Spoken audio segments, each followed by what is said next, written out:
What? Oh boy. That Okay. autoplay thing on the channel was really loud. All right, I'm getting an ad that seems promising. I need to re-up my subscription. This is really getting me in the mood. I'm watching Beyonce. Oh, you too? Yeah. Oh, No, Beyonce, not you two. wow. I got something from Netflix. I don't know this show. But she casts spells. She is magic. Shadow Beyonce and cast a Bone. spell on me. Oh, it was an Adidas commercial the whole time. Oh, hey, we're up. Okay, hi. Hi, everyone. That's Man, good to know. I'm just gonna go ahead and pat myself on the back real quick for this overlay. Okay. Oh, we got It's a that real out of good the way. overlay. That's super dope. Hold on, now I gotta host. My Okay. favorite part is the little character portraits. It's true. It's true. Shane did the very cool character portraits. Yes, we have our stylistic choice. What's that? He's gonna get Jukum out. His burst is starting to run out. He has the Lapras. He has. What is that? That was Twitch immediately playing a video. Okay. Ugh. Sure. I was like, it's like, where the hell is this coming from? He has the Twitch is Lapras. muted for me. That is Shane's They've art. played if us you wanna all. We're see actually more of playing it. a football RPG. Yeah. Yeah. I know it. I know Oh, it no, I says got a Dark concussion. Astral. Roll for your critical injury. Oh man, I got a TBI. Hold on. Oh no, my ACL. Okay, so now that we're done laughing at our own chicanery, we are here I'm to not. play. Well, silence yourself. We are here to play some Dark Astral. This is another Zweihander RPG actual play. Instead of playing Zweihander, we're playing Dark Astral, which is a chat book for the Zweihander game. It's like an edition. I actually don't remember how big it is. It's got to only be like 50 or 60 pages, though. It's not huge. And it just I have it up. It's 44. 44, nice. And it, Including cover art. yeah, and including it the cover art. grim and dark futurizes your Zweihander campaign and brings you into a grim, gothic, spacefaring. I don't want to say opera. World. I don't know. So yeah, Universe? maybe space opera. Are I we don't know. singing? What's that? Are we singing? Well, like space opera. Okay. Yeah. Oh, sorry. Okay. What else was I gonna say? I had a whole diatribe that I was like composing in my head, and then I forgot most of it. So we have 6 episodes to play. There were supposed to be 6 players. I guess I killed one of them already. So we're still called the Sixers. And there are 6 targets. Just want to make a special shout out to Daniel Fox and also Adam Rose for kind of making this happen for us. We've been talking about doing another show, and we wanted to. Somebody's got a mute. I don't know what that is. But... I would like to shout out Riley for every time a Discord notification comes on, it's heard by everyone. I'm sorry, I'm using a new computer and I don't know what's going on. It's like it's gonna happen. It's happening a lot. Yeah, no, we super excited to be here. And then the reminder that I always give everybody as people sort of fill into chat and stop in and say hello. Like you can do this too. You can be here, you can run games. That's like literally what Daniel and company want out of this channel, is that people who have an idea to run a game can do it and potentially get in front of a few extra viewers that they might not have found on their own. And it's, I don't know, I think it's a personal point of prestige. It's pretty cool to say, hey, I ran something on the official channel. I know I tell people.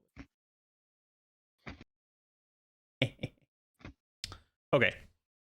Do we want to go once around the table? You can introduce yourself and what you do. We'll save the characters for the second pass around the table. Is that cool with everybody? Sure. Do you want me to start? Yes. Okay. I need an example, please. Yeah, so my name is Dave. I am either So Dave or Them Dave on the internet, and I am the lead GM for the Electric Dice podcast. This is our second show with the Zweihander team. The first one was Too Fast to Fumble, which was in just base Zweihander, and it was on a casino riverboat. You can see me running games on Thursdays or Sundays on the Electric Dice podcast channel. And I don't know, I have a lot of cats. I have too many cats. They're just cats taking over my entire life. Now I will pass it to Josh.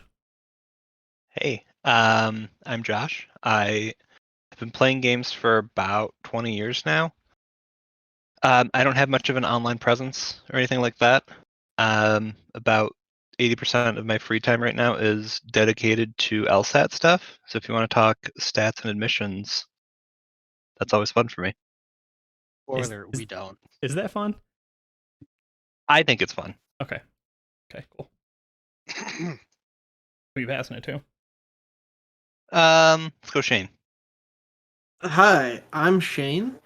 You can find me at twitter.com/snesfer, or on the Discord at Shadow Letter. I did the art for this game True. and have been playing with Dave and the rest for several years. I don't know. I think since like 2015. 2015. Really? Time is an enigma. I thought it was older than that. I don't, At I don't know. It's least. been a while. It's been a while. Yeah. And last week I realized that I made an error in one of the art pictures, and that is in Josh's picture.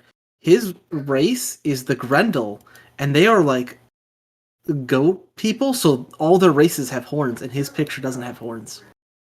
Got them surgically removed for plausible deniability. They're behind the hood. Yeah. Also, my dad has band practice, so I'm going to be muted a lot of the time, so you don't hear him playing copyrighted music. Yeah. And I'll pass it to Riley.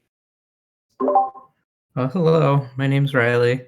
I was actually part of the Too Fast to Fumble crew, so that was a pretty fun time. Hopefully, we'll have an equally as chaotic and fun time. I'm known across all platforms at Riley Leo. You can catch me on like Instagram, Twitter, all that stuff. I haven't been doing much lately, but yeah, that's about it. Last but not least, All right. Devin, are you ready? That leaves me. I guess so. All right, I'm Devin. I also don't have much of an online presence, but you can find me at Twitter, probably at Goomerin. No, that's actually not Confidence. true. No, on Twitter, I think I'm Hydrogen Peroxide. You are So- hydrogen peroxide. What should you be? Yes. Okay. All right. Been playing with Dave since 2009. Aw, That's a long time. it is a long time. But other than that, I don't really do much social media. So It's okay. that's me. It's okay. You're in the Sunday games as well. Oh yes, that too. There we That's go. why we're here. That's why we're here, because it's Sunday and it's time for some games. All right, cool. So we went around the table as people, as individuals. And that's really like, I like there to be a couple minutes as people kind of filter into the chat, right? It's, I think it's like 7 or 8 minutes from when you post before like the average person sees the notification or something like that. So as people kind of filter in, I like to do things that are like relatively low risk. Like it might be interesting for the people who are here to learn who we are and what we do, but it's actually not super pertinent, right? For people that are going to play games, and the stuff they need to know is like, what is the game and who are we playing? So we're up and it's been a couple minutes now, so we're going to get into the actual campaign. So I have some box text that I've been workshopping with some of the other GMs in the Zweihander team, and I'm going to read it to you now. All of you have at least some familiarity with the game that we're playing, so obviously if you have any questions, please let me know, and then chat. If anything seems weird, holler. So 24 years ago, the Puddle Jumper, which is the name of the science vessel that Zydo sent, the Puddle Jumper passed through an unstable wormhole. So Zydo sends this research vessel through an unstable wormhole. Officially, the ship never returned, and all documentation of it was scrubbed and redacted. But we all know that that isn't the full story, right? So this 6-shot is the truth coming out, the truth coming to light. as we see the Fallen, who are these 6 people.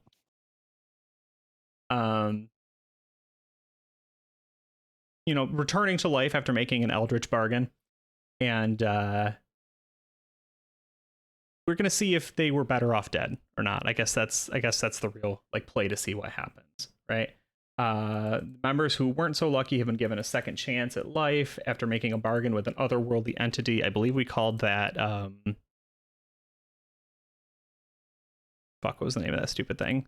Metatron? Was it Metatron? Yeah. Yeah, okay. And that is the Kelpie-looking fish horse to the left of my face on the overlay. Thank you, Shane, for that sick art. I don't know if you saw my tweet. I really want to just do a version of that where it's a giant Gatling gun. I think it'll be funny. That's what I thought it was originally. I was like, what kind of weapon is this? I was like, oh, it's a It is spaceship. the ship. It's a boat. Bonk. It's a space boat. Look, he's so big. He's in front of and behind it. Coast to coast. It's kind of hard to see in like the smaller picture, but when you zoom in, I had to shrink it down. I still think the overlay's a little busy, but I do like it. Yeah. Also, 100% not visible in the stream. The ship does say the puddle jumper. Yeah, the ship does say the puddle jumper, which is definitely the best. Hold on, let me see if I can add it in real quick.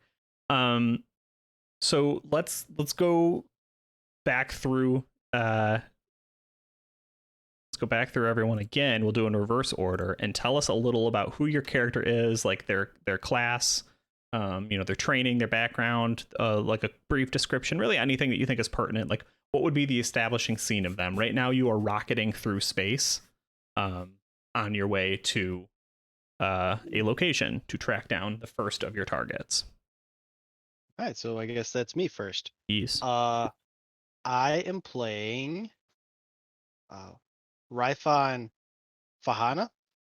He is a elven super soldier.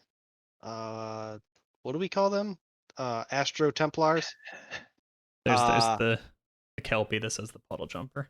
It's for you, Shane. Yeah, they're called Astro Templars, which are basically super soldiers made by the secret, not so secret organizations, and they're enhanced genetically. He was part of an official military, but then was discharged and is now working in the private sector, which brought him to his contract on the puddle jumper. He is more or less an expert in all forms of weaponry. Very tough, no nonsense kind of guy. He's basically there to do his job, and he's going to do it well. Nice. So that brings us to Riley.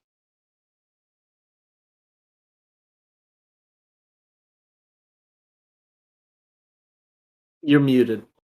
Okay, I couldn't tell. The stream was out of sync for me for a moment. I had to look at Oh Discord. no. Okay, there we go. All right. Dexter is an elderly Astlan with a fair complexion that was gained by almost never stepping foot outside. Mhm. His pale scales was the cause of many bad sunburns throughout his life. As a result, left scarring across his body. He's about 5 foot tall and has golden yellow hair and dark brown eyes. He pretty much lost the genetics lottery and was always like a scrawny, nerdy type. Like, the only reason he has any decent constitution is because he's a race with scales. He would probably be the squishiest person alive if it wasn't for that. He's terrible at fighting, interacting with people, and far from athletic. He grew up in a strict military household, and his love for books, science, and knowledge outweighs his love for people, rules, warfare, and honor. As a result, he was constantly disappointing his father. Dexter suffered many beatings, taught the very same harsh lessons his father learned as a young lizard. Hello, daddy issues. It's amazing. He always needed large Coke bottle glasses to see. Do lizards even get poor eyesight? This one does. Most Dexter's childhood was him being picked on other kids in military school, and his amphibian ancestry allowed him to breathe underwater, which made swirlies he received a never-ending nightmare. Dexter became reclusive and would try his best to stay away from people, losing himself in books and finding power and knowledge. Always top of the class certainly didn't help the bullying, but it was at least one thing he was good at, hoping one day his scientific achievements would cause his father to say, "I'm proud of you." Dexter later discovered an amazing opportunity and a brilliant and scientific mind could not pass down, an opportunity to conduct invaluable research throughout the vast unknown parts of space. That's why he applied to work for the puddle jumper, and to kind of like boost his resume, he essentially catfished them, put the name Dax down, and used a picture of his father to make him appeal cooler and socially pleasing. And Wow. yeah. Wow, what a monster. Doesn't even belong on the ship. I love it. Wonder what that's like. All Josh. Niche. right, if we're going backwards, who's that now? Is that That's Josh or me. Shane? Okay. I am Deka Zarid. I am a mid-level bureaucrat that was recruited to work on the puddle jumper due to my multilingual ability, allowing me to communicate, at least basically, with everyone, regardless of languages that the people may or may not know, and also that I am expendable and someone they can put the blame on if things go wrong. That's my dude. Any description of what he looks like? Or are you just gonna let the art speak for yourself? I did an art based off of my character. You can see him there in his nice blue suit. He is 5'8", weighs just over 90 pounds. He is very thin. He's got a frail build, as per the random generator said. So, he has like light black skin color, and he has silver eyes. I'm looking through my stuff. It's pretty badass. And also, after the event where the ship was destroyed by Metatron, when he was reborn, he had his hands and feet became webbed. Cool. That's my dude. That spins us back up to Josh, right? Cool. Yeah, so I am playing Harkon Angstrom. Prior to the puddle jumper, he was a very devout, wandering priest, espousing the virtues of the Gosh Emperor. Carried around an illuminated manuscript with him everywhere. Booked passage through back channels on ship to ship. Certainly nothing illegal. After the anomaly incident on the puddle jumper, there were two very notable changes. First, the manuscript completely changed, so now it's got just really dark and vile drawings throughout it, and then some kind of a spaceborne Leviathan motif in it. And his skin is now a beautiful radiant gold. It was not that prior. He still remembers a lot of the chants and catechisms of the Gosh Emperor, but it doesn't serve him directly anymore. Nice. I think the random skin color then turning out to be like an actual good gold is like my favorite part of character generation. Yeah. It was quite surprising. Okay, cool. So we went through everybody's character. So we have 6 episodes. We're going to be playing 3 hours tonight. So we started just a touch past 3 p.m. Eastern. We'll be playing until 6 p.m. Eastern. Have 1 to 2 breaks. It kind of depends on what people are feeling. We might combine the two of them together and take a slightly longer one, since that kind of runs through at least the East Coast dinner. Or we might take two small ones and just stretch our legs and get a drink or whatever. But for now, we're gonna jump right into it. And I went back and forth on, like, the people who survived. I think survived by escape pods and back channels and things like that, right? Like the puddle jumper itself got wrecked by Metatron, right? Wasn't that like the first thing that happened? Is that Metatron like broke their way through? And then, like, Metatron. he like split it in half. yeah, He broke in. yeah, okay. So you can actually be riding back through on the puddle jumper if you want. Like, you need some sort of method by which to move right to your target location. Do you want to be on the puddle jumper, or do you just want to be on some nameless, ship going in a direction?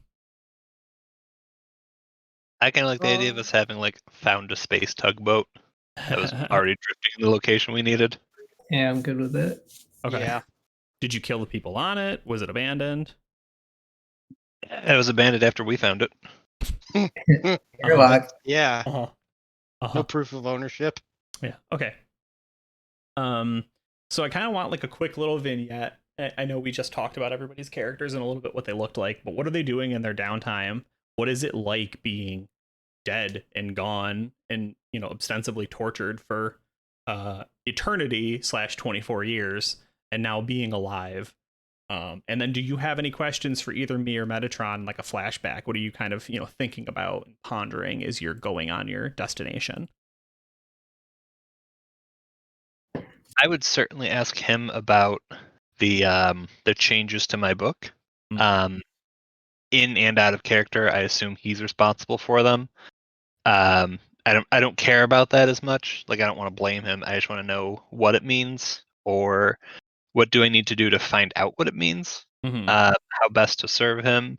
Sure. I'm not a man used to having his own will followed, just kind of doing what someone else wants. Sure. Yeah. You've always had a marching orders, right? Yeah. Okay, cool. Yeah, so Metatron would inform you that, like, your book keeps a lot of like the rituals, and the information that you need to sort of, you're here for two reasons. One, this is very much like a serpent temptation. He's giving you a taste at life to see if what you're willing to do to keep it, right? Right now, you only exist as long as you have these 6 targets to kill. And if you were to say go in another direction and go after somebody else, you would sort of wither, right? Like, we're on the rails, so to speak. Conversely, you are empowering Metatron and bringing, the faith or perhaps fear of Metatron elsewhere. And if you can complete, this ritual, right, and enact your revenge, basically, it will empower your new creature, patron, deity, ? And then kind of to gamify that a little bit. I don't know if you can hear that, sorry. No. To gamify that a little bit, like, at the end of each session, you will have, like, the goal is to have gotten to your target, right? And either neutralize them, captured them, killed them, pushed them out of an airlock, whatever it is. And then you are to inscribe a rune, like either over the body or on the body, or symbolically, like, in their location, in their room, right? Across their research, whatever it is. Each of you has a part of that rune, and that is how you will decide if your character is going towards law or chaos. Theoretically, even though you have been empowered by what appears to be a demon, you could not lean in on that power, right, and fight against it and disrupt the ritual in some small way and potentially make some progress towards reversing its evil. However, you will probably not survive at the end of the 6 assassinations. If you would prefer to stay alive, you're going to want to lean in and curry favor from Metatron, if that makes sense. I get it. Yeah. Okay. Does anyone else have questions for your party, for Metatron, for me? It's just sort of, because you can like flash back to when you were summoned up, right?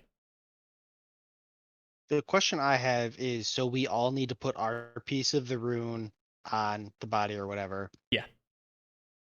That's less literal, right? Like, you do, but I'm not going to be like, well, the ship's falling apart and only 4 of you got to do it, right? It's more to say that everyone at the end will tally their vote and either law or chaos will win, kind of thing. Mm-hmm. Gotcha. I have a thing. Yeah. At the end of the last session, my character followed Metatron's thing before everyone left the ship and helped destroy the ship for the express purposes of getting people to work for him. Mm-hmm. So, would he have those people like right now, or would it be like, oh, sure, in the future you'll get them? Yeah, remind me of that deal a little bit because it's been a minute since we played. So you basically you fell, right? You took the temptation first. Yeah. When Metatron showed up, there was like a fear thing, and I failed super bad. Yeah. And then because I wasn't in the fight, he was like, he did some sort of psychic talking with me to be like, hey, help me destroy the ship and I will give you a reward. And I was like, I want my reward to be people. Mm-hmm. I want to be commanding people. Oh, yeah. Okay. So I would say right now, I think it's easier if have an agent or two in the world, in the universe. But you can bring them to you. I don't think we're gonna have them this session. But yeah, why don't you roll a D3 plus 1 and let's see how many people that you currently have drafted. And then you can sort of we can work behind the scenes to figure out who they are and what they do and everything. So let's see. How do we do? Okay, so right now you have two little agents of chaos. So you're gonna want to notate that somewhere. Hold on, let me make sure. I wish this character sheet had a spot for notes. Nice. But it doesn't. This is what I get. Yeah, I remember that being kind of weird. Okay, so they're out in the world somewhere. You can kind of like psionically put the call out to them and be like, meet me at the location, sort of thing. Conversely, you can have them doing things in the world. So I think that we're gonna frame this as you basically have like a 2 clock, and every session you can be like, oh, my agent, Simon sent me a gun, and my agent Garfunkel killed a guy or whatever. Does that make sense? Yeah. Okay. It's a little weird, but that'll let us do things with them. And then if you just want to come to me, they will arrive. All right. That's good. All right. Riley, any questions for you or your lizard? No, I mean he's pretty much just in the mindset of, I don't know, I don't care about people, I'll do whatever, I'd like to make a prominent figure in my life proud. Sure. Yeah, I think again, there's this implicit sort of Metatron killed you all, but there wasn't a lot of malice. Metatron just sort of killed everyone, and y'all are the ones who got stuck and left behind and abandoned. And to me, that's the anger. You're these specters of vengeance brought back from beyond the grave. And there's and Metatron was like, I didn't get everybody. A few of them slipped away from me, and they're living a good life. And they never said what happened. So it's if you have families, they don't know what happened.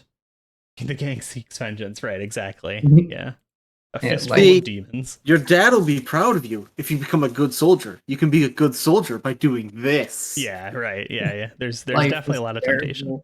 Death is terrible. I'm just gonna airlock him, take the coward's way out, but whatever. I love it. Okay, cool. So what I'm going to do then is sorry, I had to pull up the right map. So you get to where you need to go then, because the point of this is not to spend 6 hours doing navigation checks. The space hulk that you have arrived on is called Rock 10. It was at one point a like material processing and recycling center. It primarily dealt with it primarily dealt with creating that most scarce of resource, paper. And now long since abandoned, neglected, and non-working. It's sort of fallen into disrepair, and it's tilted on one side and aimed down about 40 degrees. Something to be aware of beyond the gate. Gravity, or sorry, not gravity. There's not like a vacuum of space in the strictest sense. It has like a, and I haven't done all of the math and everything, so forgive me for this fantasy conceit.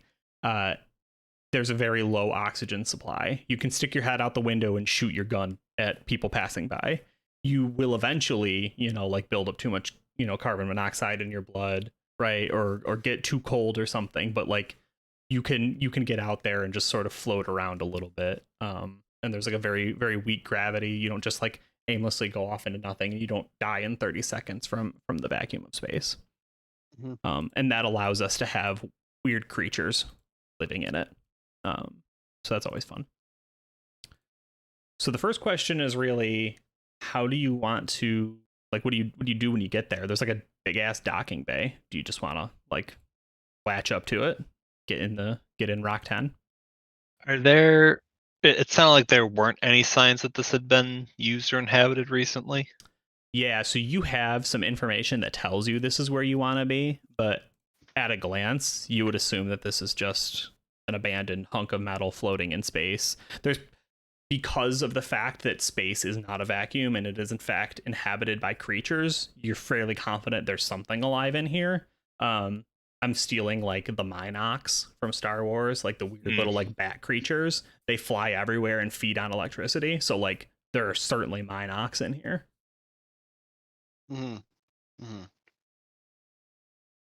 Okay.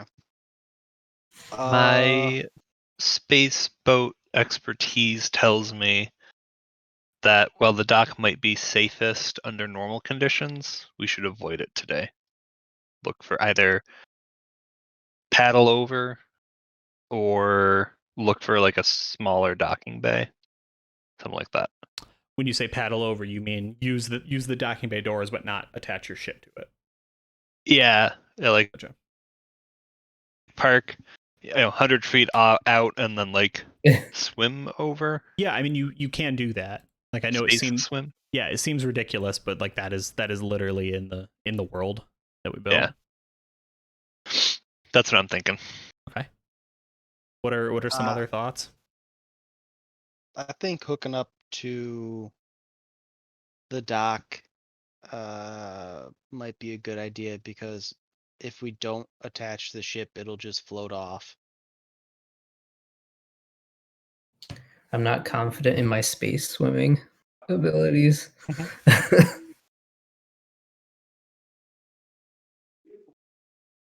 Yeah. Any other thoughts? Yeah. We got 1 and 1, or I guess 2 and 1, because Riley's saying, what is it? Is it Dax? Dexter? Dax? His name is Dexter, but everyone knows him as Dax because he thinks it's cooler. You said Dax or Dax? Sorry. Dax. Dax. Okay. D-A and 2 X's, because the more X's makes it cooler. I've been to enough conventions to know how to spell Melvar. That's a good one to get out of the way. Shane, what are you thinking? I'm thinking we should probably just like hook up to it, like just drive the ship and attach it. Okay. I mean, in case like the building starts breaking down, just get on the ship and drive away immediately, as opposed to having to swim out to it. Yeah. Josh, I think you've been overruled. It's okay. I love a good I told you so. Okay.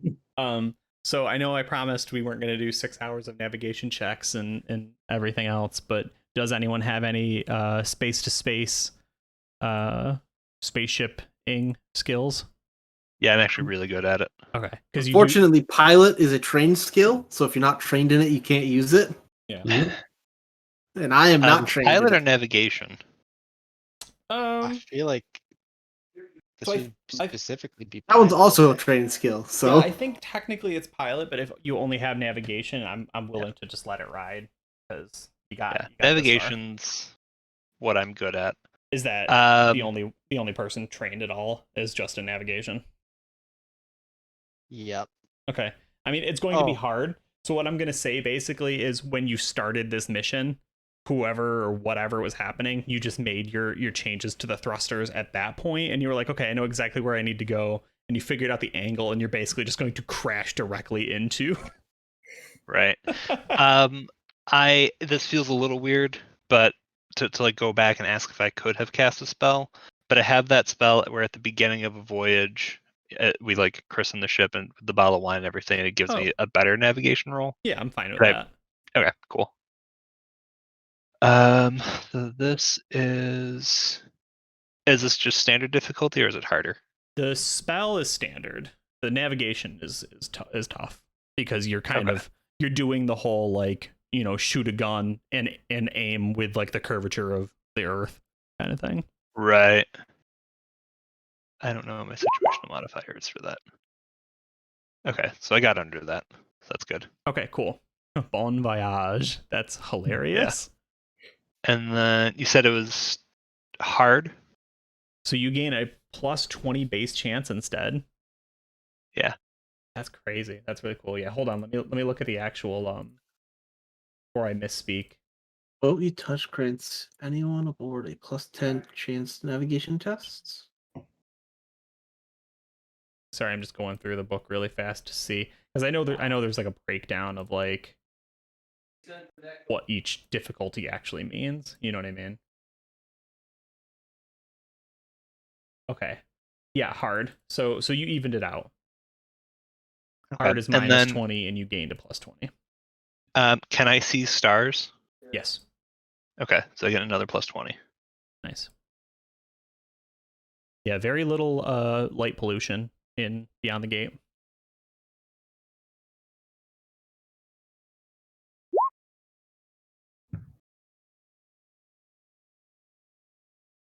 I don't know what the rating means. So you rolled 69. Nice. Nice. I can't tell if you have a 62 or a 42.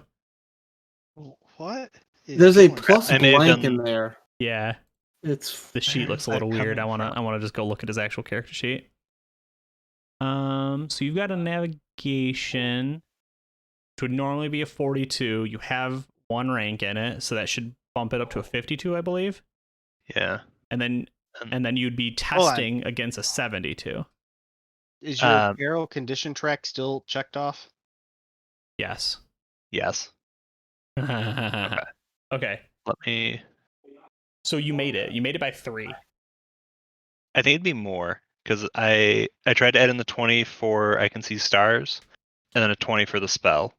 I think I may have added instead of subtracted or vice versa. Yeah, if I'm just looking at it, you have a 42 base, plus 10, plus 20, plus another 20, minus 20. So I think it's a 72, and you rolled a 69. Okay, it passes. That's the part I'm concerned with. Yeah, I mean somebody can double check my math, but I think that you got it by a very very small margin. All right, now here's the fun part. I'm going to ask you to roll a d10 plus 1 for damage to the ship.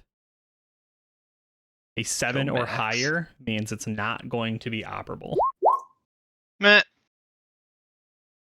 Isn't loaded. Look, it's yet. perfectly 7. Okay, so it is exactly the way you want it. However, you were hoping that their landing gear would be down, and it was in fact up, right? So as you sort of entered it, I mean, this is a chance to learn something about name. Which character's name? Harkon. I almost said that. Fuck. I think I was mixing it up with Hokorn. You remember Hokorn? We learned something about Harkon because, you know, the last like 5 minutes of the journey, you're like, landing gear is up. We didn't want the landing gear to be up. It's gonna rip the ship up. Do you go panic? Do you tell people? Do you just shrug? Just get in the captain's chair? I think it's an internal shrug.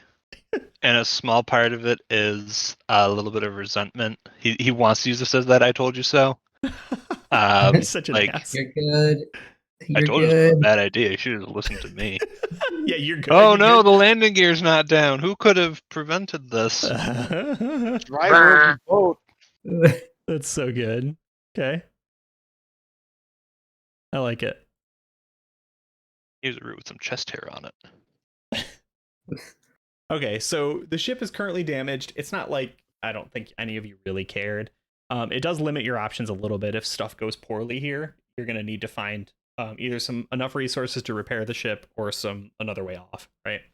Although maybe somebody will pass by and see this and be like, "Oh, there are people there," right? And then you'll just kill them and take their ship. Yes. Okay. So you're in the docking bay. The docking bay, fairly straightforward and not very exciting. It's very large though, right? Because this was a processing, and also a warehouse facility. So there's basically like huge amount of shipping lanes. There's a lot of different, basically like overhead space doors for things to come in and come out. Obviously mostly empty, but there's a little bit of like heavy machinery kicking around if y'all want to fiddle with that or anything. There are also there's a lot of like little doors for floor supervisors and everything kicking around if you want to like toss the place. But by and large, there seems to be like it's not the bridge, but there's basically like a command center for all of the moving pieces. You know what I mean? That kind of sitting over the top of like all of the shipping lanes, and then there's a passageway out, which is like however like the people actually working got in and out of this space. Does that make sense? Mm-hmm. Okay. It does. So yeah, you can either toss this place and kind of look around, or you can leave from two directions, one towards like the command center and one towards deeper into the ship. I would Here we prefer are. to go to the command center. There might be like a map or something we can get in there to help us navigate. Yeah, most definitely. Yeah. Yes. Okay. Agreed. I'm gonna keep an eye out for any paper that may have not been looted yet, so that I can loot it. Oh sure. Yeah. Give me some sort of search, investigation, perception, stealing check. I interrogate my surroundings. Uh-huh. I mean, Very difficult. scrutinize? Yeah, that's probably fine. Yeah, let's go for it.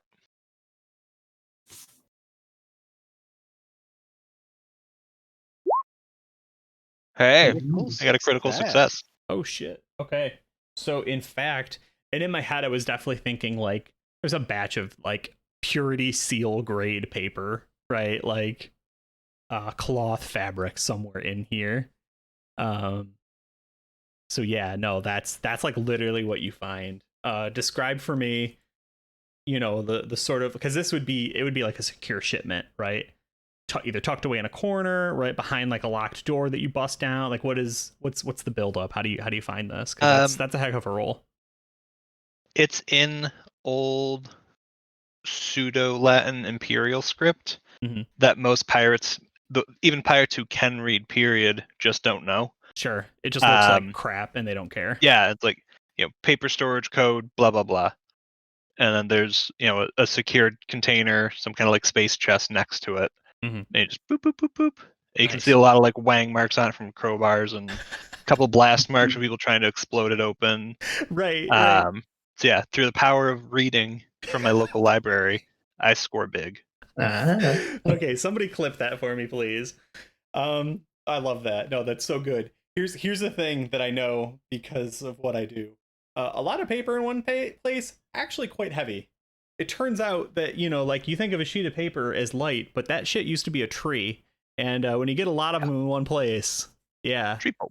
Yeah, so I like that like several times people tried to take this and it was like prohibitively heavy, right? Even with some of the like the heavy like hardware, like whatever space forklifts, they're not in good condition, so like they couldn't move it.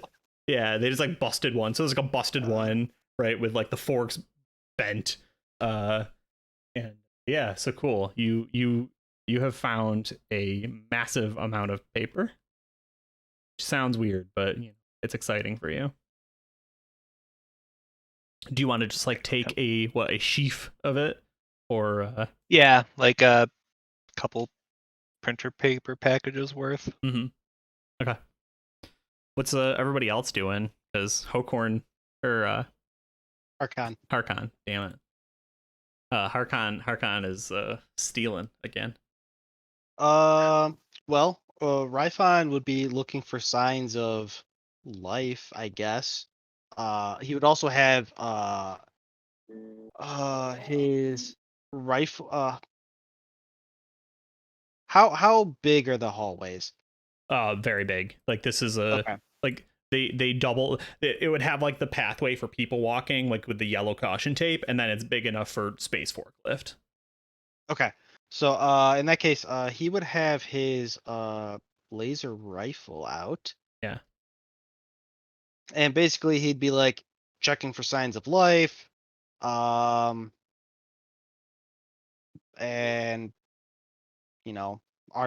one of our targets is supposedly here. Yeah. Is it one or all of them?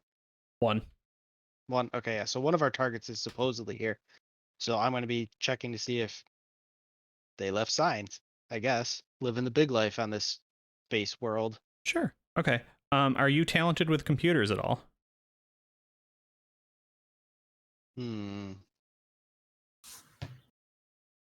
My gut says no. Okay. Yeah. Any sort of like. I'm looking. I'm yeah, feeling that.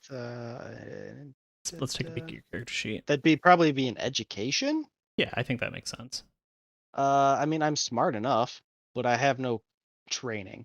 Okay. Yeah, I'm fine. Can't with... use education without being trained. No, it's one of the starred skills. Any okay. skill with a star on it can only be used if you're trained in it. Gotcha. Yeah, I think that you find some computers. I think the first piece of that tips your hand a little bit is, like I said, from the outside, this place looks abandoned. Right, it's like listing. Right, it's aimed downward. It's cracked. It's not in good condition, but there's still power flowing through it. And I think you see that at first. It's not just the emergency lights. Some of the the subroutines in the systems are still on. They're just like all the floodlights on the outside are turned off, right? There's no outward sign that it's working. So you do have that at least going for you. Okay. I do have education trained, Okay. so I could assist in your goal of get into computer. Yeah. Do you want to rope him in? Yes, I would. Okay. I'll find and be like, I know somehow this machine works. Like we have to get in the computer. Get in the computer. Incredible. You situational modifier. I think it's standard right now. Okay. I passed. Nice. Okay. I passed real good. So, hold on, let me look at how much you passed. By what degree? Okay, so you get 2 questions. I, as the computer in the data system, will tell you 2 things. What would you like to know? I would like to know how many people are on this base. You got to address it, friend computer. Friend computer, tell me how many people are on this base. Oh, I can't wait to get back into paranoia. It's happening. It's happening within the next 2 months, by the way. Yeah.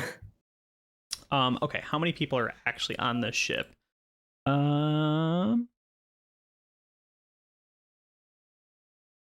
There's the 4 of us. Yeah. Plus. Oh, thank you. I forgot. Everyone else. 3. Yeah. Uh-oh. 3. Hold on, wait. Okay, so counting you, all of you are alive, correct? None of you are secretly dead or. We were dead at on one the point. outside. That's I think that's a question for you to answer for us. Yeah. Okay. Now I need to get even more granular. Are you looking at this in the sense of like logs and journals? Are you looking at this in the sense of like, the targeting system, tracking like life forms? Like, in what way are you how much like will the oxygen last? What's the manner by which you're assessing this? I want to know specifically the people who are alive. Yeah. So, however many people were here in the past is relevant. So the logs don't necessarily matter as much. I mean, there could be like a log that says there used to be 500 people working on this place, Sure. and then 300 of them left, and then the rest died of starvation. That I don't care about Okay. because that wouldn't have been added to like a log. Yeah. Okay. I would just like tracking through some other non-log based methods. Okay. Gotcha. So there's the 4 of you. Mhm. There are 3 other life forms down in what would they call this? I have it listed as material in my breakdown of the ship. It would have another name. Give me a second. I have to figure out how they would construe that. But there's 3 life forms in the material. There are 8 in the lab. 3 in material, 8 in the lab. So Which room do we think our target is most likely in? Do we know which one our target is at this place? Do you know who the target is? Yeah. You do. The target for this space is the make sure I'm saying it right. The intern. So the captain of the puddle jumper was Juliet Zaidow. She was leading the mission. She was in charge of getting everyone through the gate and performing all of the research, discovering what the gate is and what's on the other side of it. She had an intern that worked for her by the name of Frenetta. Frenetta, the intern, is the one who's on this ship. I think lab is a safe assumption. Yeah. I would assume lab. And Interns the are other 7 are typically weird experiments. that is the first question I get to ask Yes. the computer. Is there anything else people would like to know? I would like to know I guess like the level of security response this place has. So like basically I want to know how like heavily armed this place is. I was saying something along those lines of like non-organic things. Basically, she's got like a Robots. bunch of drones or something around her. A life scan check wouldn't pick those up. So we bust into a room thinking there's only going to be 3 or 8, and then it's also like, here are all my robots. Yeah. Gotcha. All right, so like look up what defensive measures this place has. Yeah, what security protocols it came equipped with compared to what's been engaged so far, I guess. Yeah. So there is one laser rifle basically that's still operative, like a ship-based laser rifle on the outside. It did not fire on you, but it was active. Probably because your ship looked like crap, so it just looked like floating space debris. Nailed it. Internally, there are security protocols. Most of them that are still active are actually, hold on, I gotta go back to my map. There are 3 entrances or exits, depending on how you want to look at it, out of the materials area. There's like machine gun turrets basically in all of the hallways that either come to or come from the material area.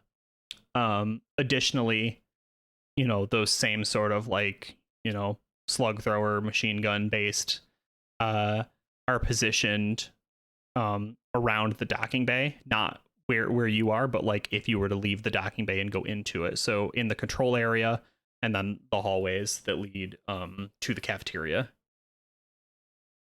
From the information we have, because I think we only had 2 questions, right? Yeah. Can we tell if there is some kind of a whitelist for the targeting sensors? Yeah, if only you had another question. Yeah, that's hoping we could get it in the same one. Yeah, you know that all of them are active. All of the turrets are active in the setup here. The security system is activated. Okay. All right.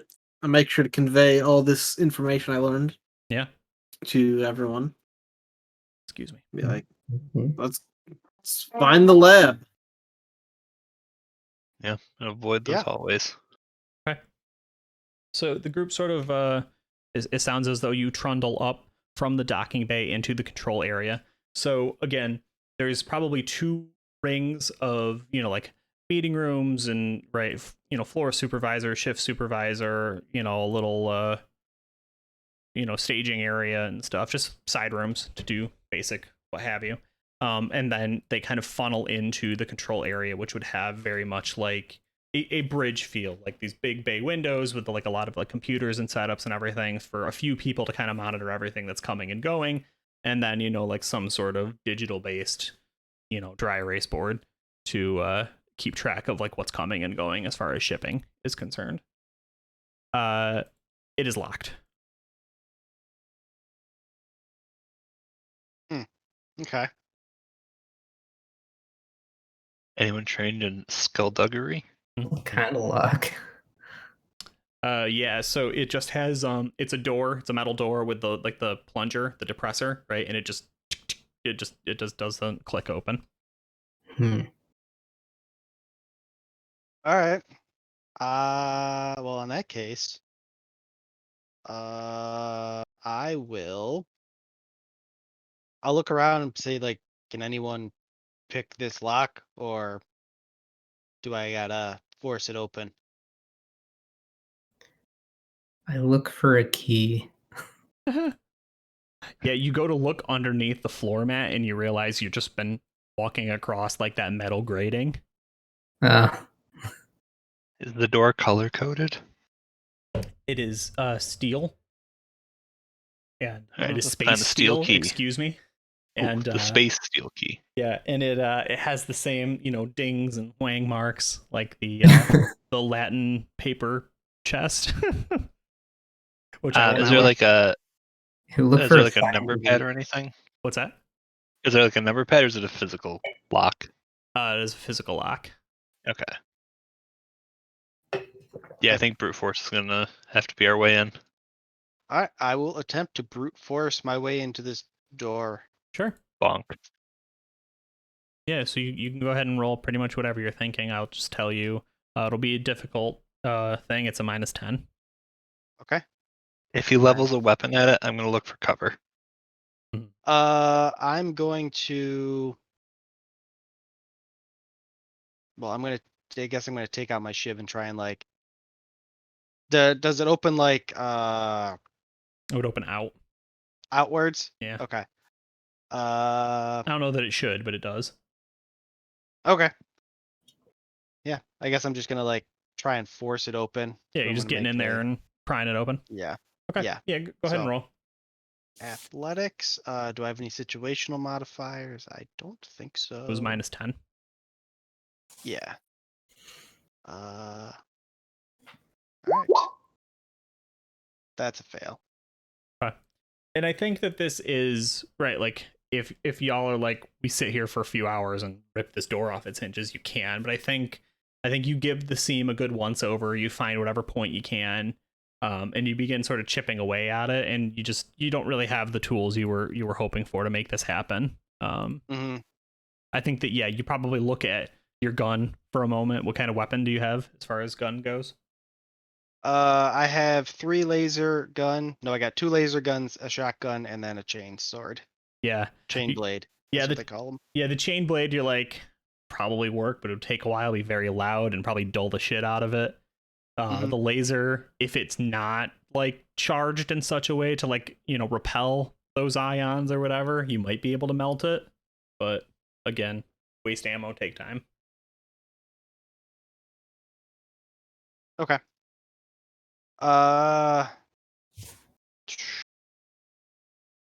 And this is the door to the Control. control. Yeah. Okay. Can we see into that room at all? Yeah, so think of it like hold on. Because if I'm going to draw it, I want to put it up on for everybody else to see too. Yeah. Okay. Sorry, I just had to. Yeah. Sorry, right there. Same. Okay, so I'm somewhere like here on the map. So consider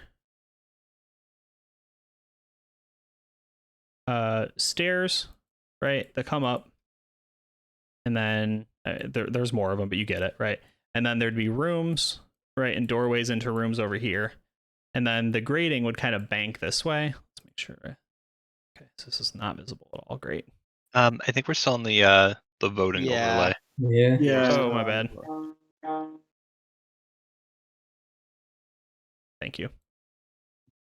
Sorry about that. Huh.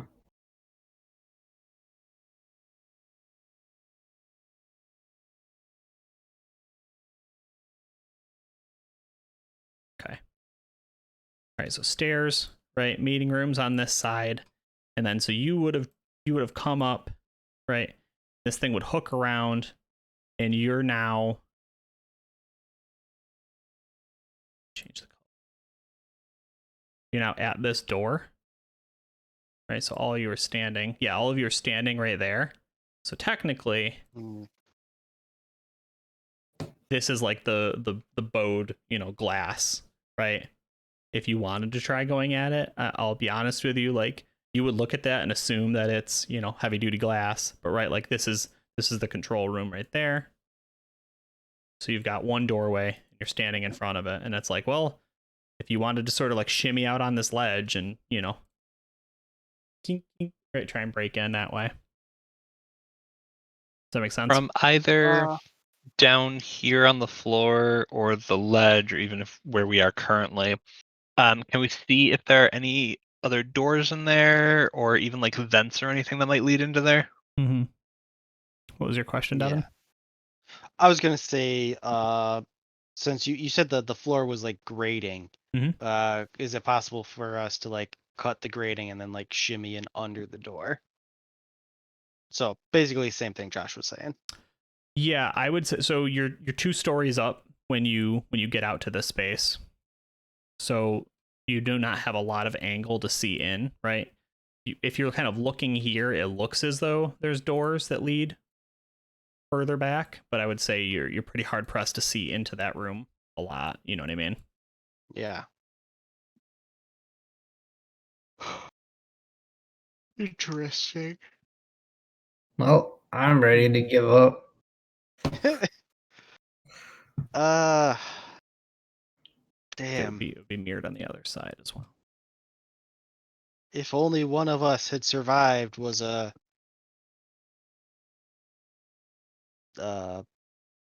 criminal mastermind. Unfortunately, there were no criminal masterminds on the ship. Just a mastermind. Just 3 technocrats. What are the abilities of technocrats? One of them died. Bureaucracy. Bureaucracy. Bureaucracy. Thank you. The power of bureaucracy. We will break into this control room. Sure. Requisition form 8832B Yeah. to remove this door. Yeah, I mean, if only it worked that way. And then what are the other two? Got 2 technocrats. I am the extension of my gun. I'm a psychonaut. So You got any magic that can open doors, Magic Man? I've got magic missile. I mean, do you want to throw it at the windows and see what happens? Yeah, it can't hurt to. It can hurt actually. Eh, I'm gonna preface this with it can hurt to try, but let's go for it. Okay.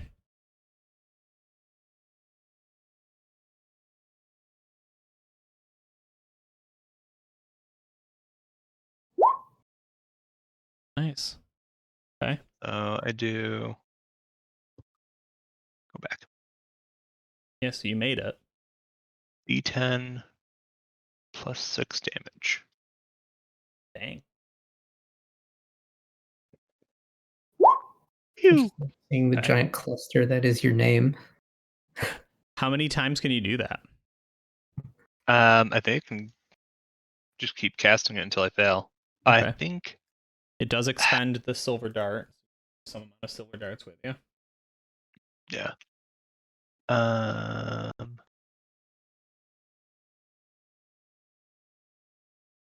Sorry, I have something.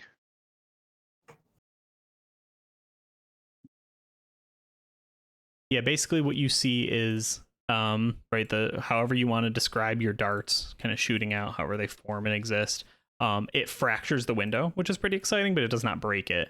You know, it's like the security glass that you see. Uh-oh. It like spider webs everywhere, but does not crumble. All right. I invoke a chaos manifestation. Ooh, that's exciting.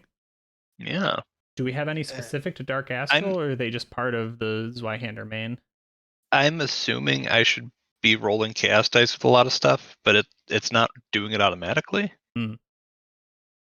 So like it has a spot for it here, and it didn't roll anything for it, so I did a separate one. Sure. Yeah, I think you always check, and then you roll more if you channel. If I'm remembering correctly. Let me check in the core book.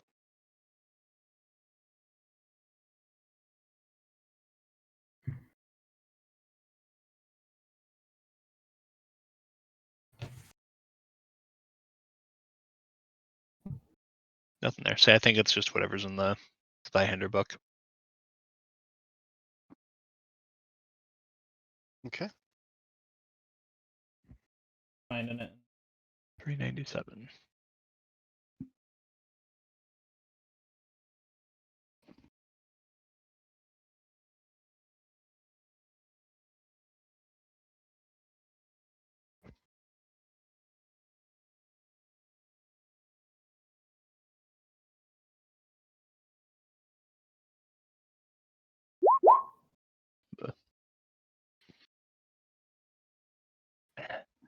My ears become plugged with thick mucus. A successful heal test will help, but I cannot succeed at any skill test that requires hearing over the next 3 hours. You. Congratulations. Where What? did you where did you find that one? Oh, it was petty. Okay. Yeah. I Yeah. accidentally scrolled to lesser. I didn't realize Oh. it. Okay, cool. Yeah. So there you have mucus ears. Which is disgusting. Yeah. Yeah, And what is that D6 doing? what's that? What's the D6 you rolled doing? Seeing if That's he the gets chaos dice. If I roll Oh. 6 on that, then I generate a manifestation. Oh, okay. Yeah. What does the manifestation do? In Plug this my ears case, with wax. Give them mucus ears. yeah, in this case, you got mucus ears. Yeah, if anyone's trained in heal, like I'm just gonna start going at it with my fingers, but Gross. Nope. Nope. So you launch these bolts, right, which begin the process of breaking the glass, but do not break them on their own. So you're going to need at least something else to finish that job, although you see that there was progress made, which is pretty exciting. So how do you wish to finish the job? Do you just do a second one? sure.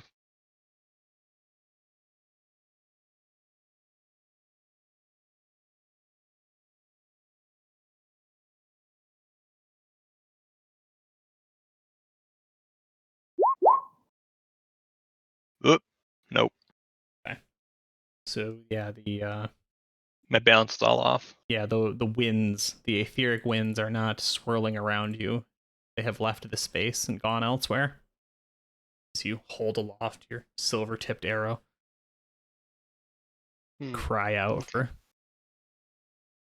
Metatron to use you as an instrument of its will.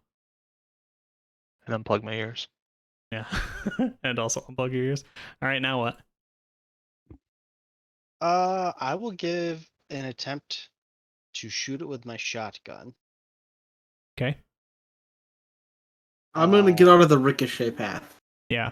Same. So he pulls out a gun and everybody backs off. Except for Yep. Dax, who has pretty much had his face in like a Kindle since walking off the ship and hasn't looked up. He's just like, "Is it open yet?" Yeah. Okay. Okay, so I'm going to attempt to shoot. Situation modifier plus 10 because there's an elf here. Yes, I am here, just helping you by my mere presence. I'm also going to spend an additional AP to add another D6 at Fury die. Nice. Uh, You just really hate this window, don't you? with an exclamation point. Did you guys kill the target? What? Oh no, we got distracted by a window. Yeah, We we just got kind of called it mission accomplished after that. Nice. we did a Rolled door breach and got very excited. 2 1s. Wow. All right. So Or laughs. yeah, with that, we're going to cut to our first break. You can narrate the whole, like, you know, the music starts to swell as you get the gun out, load the shells, check the brake, or you know what I mean? And get ready and you fire, right? This crazy boom, space shotgun. The window's still there. I'm upset. I swear this normally never happens. Does anybody have a good one-liner, or do we end the first third of our game with that, like, and the window remains? I try to like quietly chuckle to myself, but I have no sound perception right now, so it's like a big belly laugh. Gotcha. Okay. Gotta shatter that window. Yeah, they're not having much luck with that window. It's the whole game. Break the window. Window is fucking relentless. I don't know why our good mage buddy's laughing. He couldn't do it either. All right, so What? we are gonna do.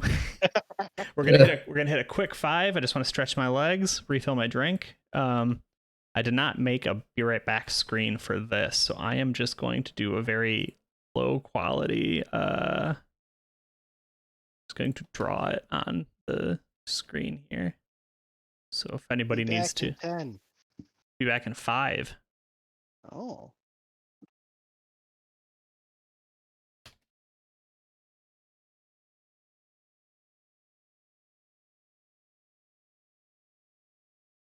Let's see. Be right back. Yeah, okay. So we will be right back and pick up with destroying that window.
I lied. It took me an extra minute. I'm sorry.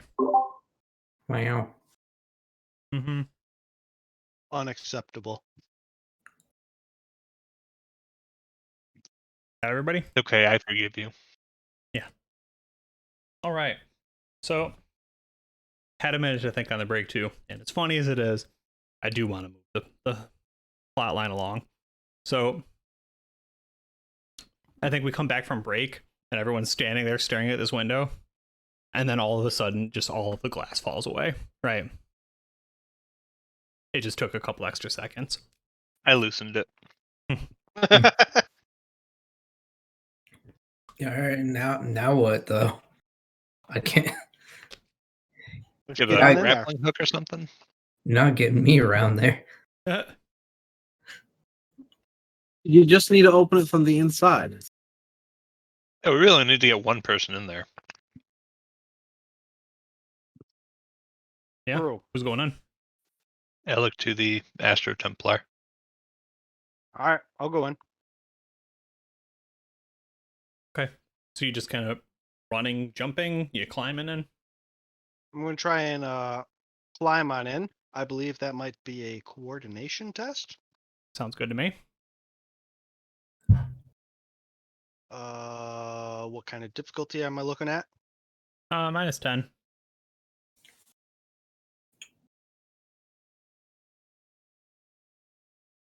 No situational modifiers that I can think of.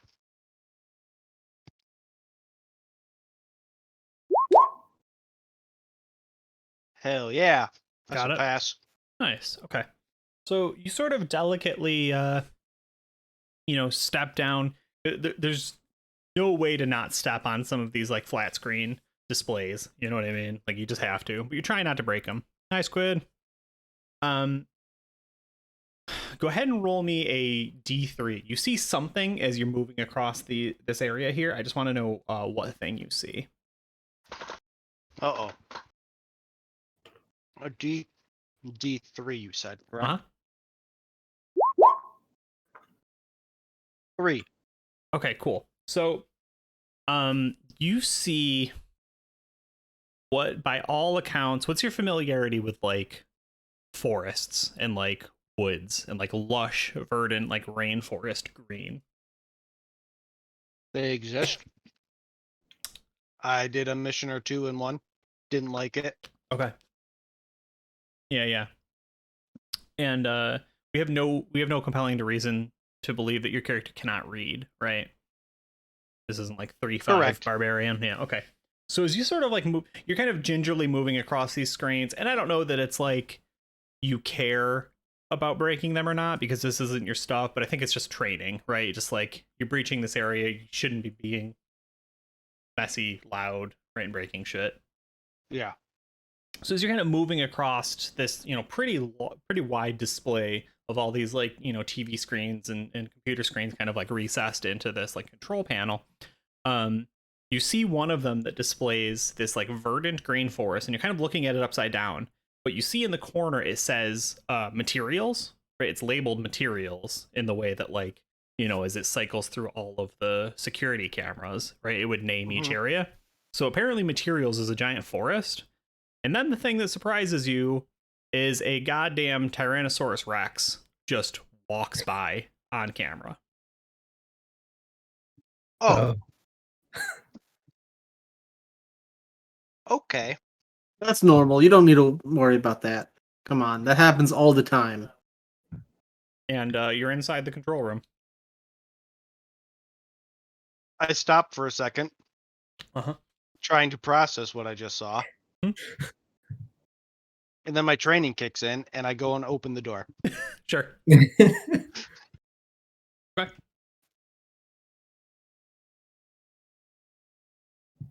I'm going to go back, and I'm going to point out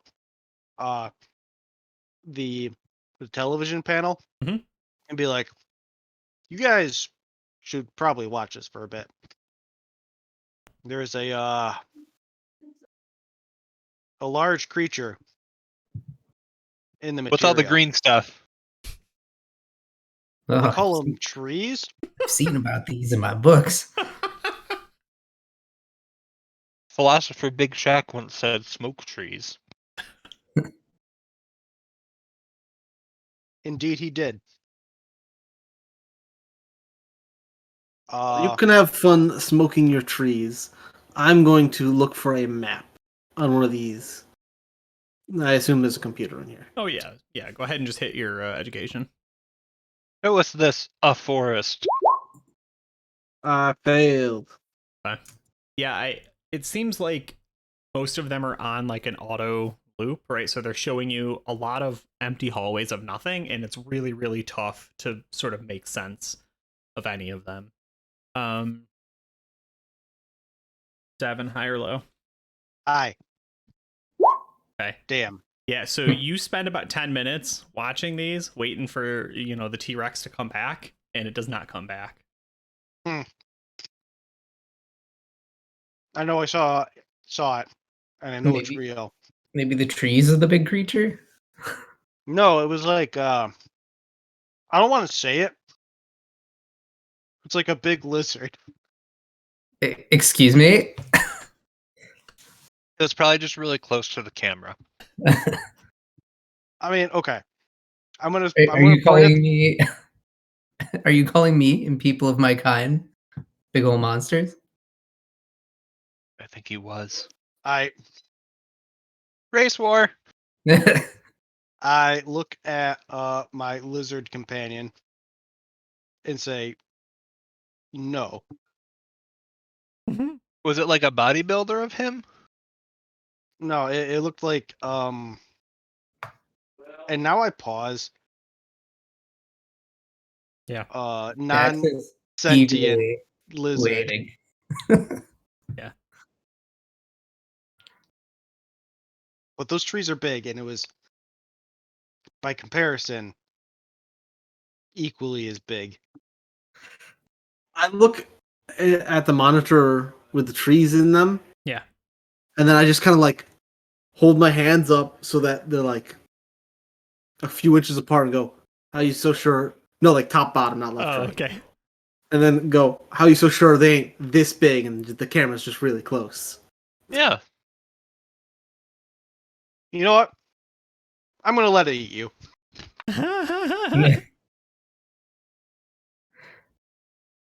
Just don't say I didn't tell you about it. Who's not to say this thing is sentient like me I mean, and I fully believe capable you of saw what you saw. conversation?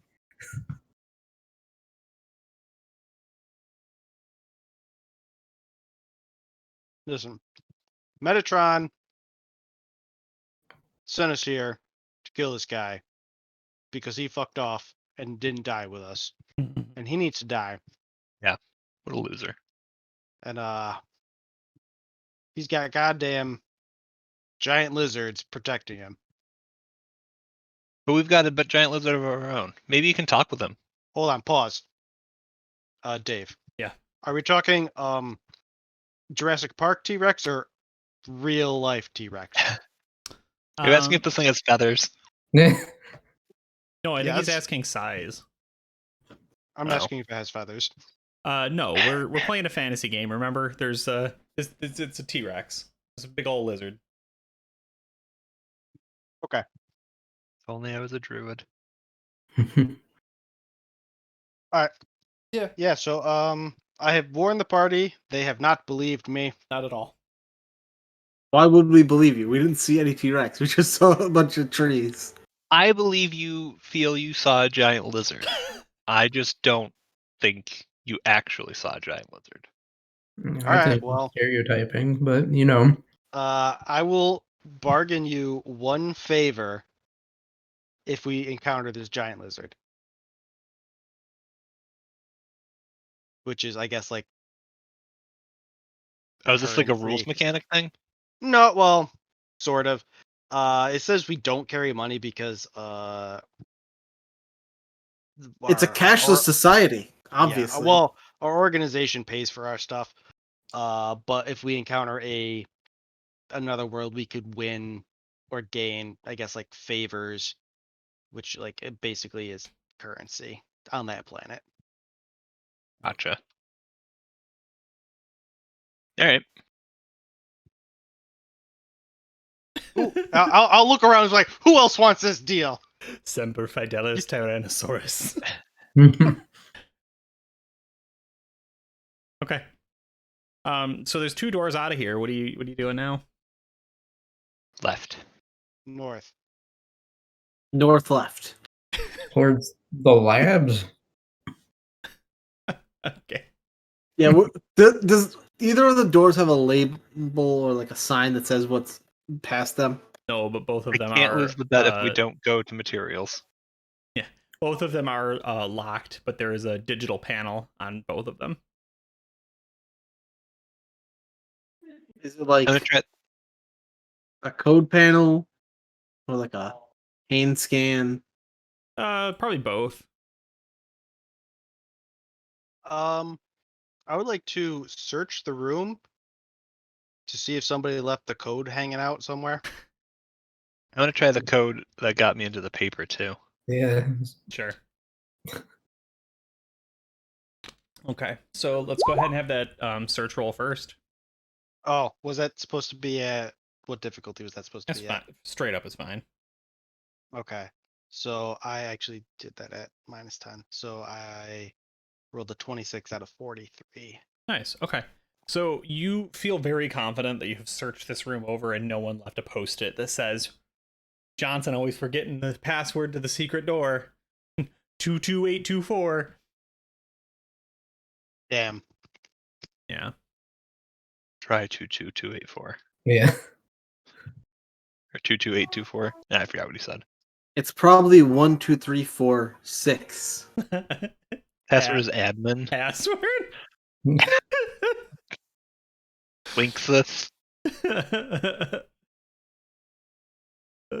Okay, so you try whatever the holy litany of the machine god is in,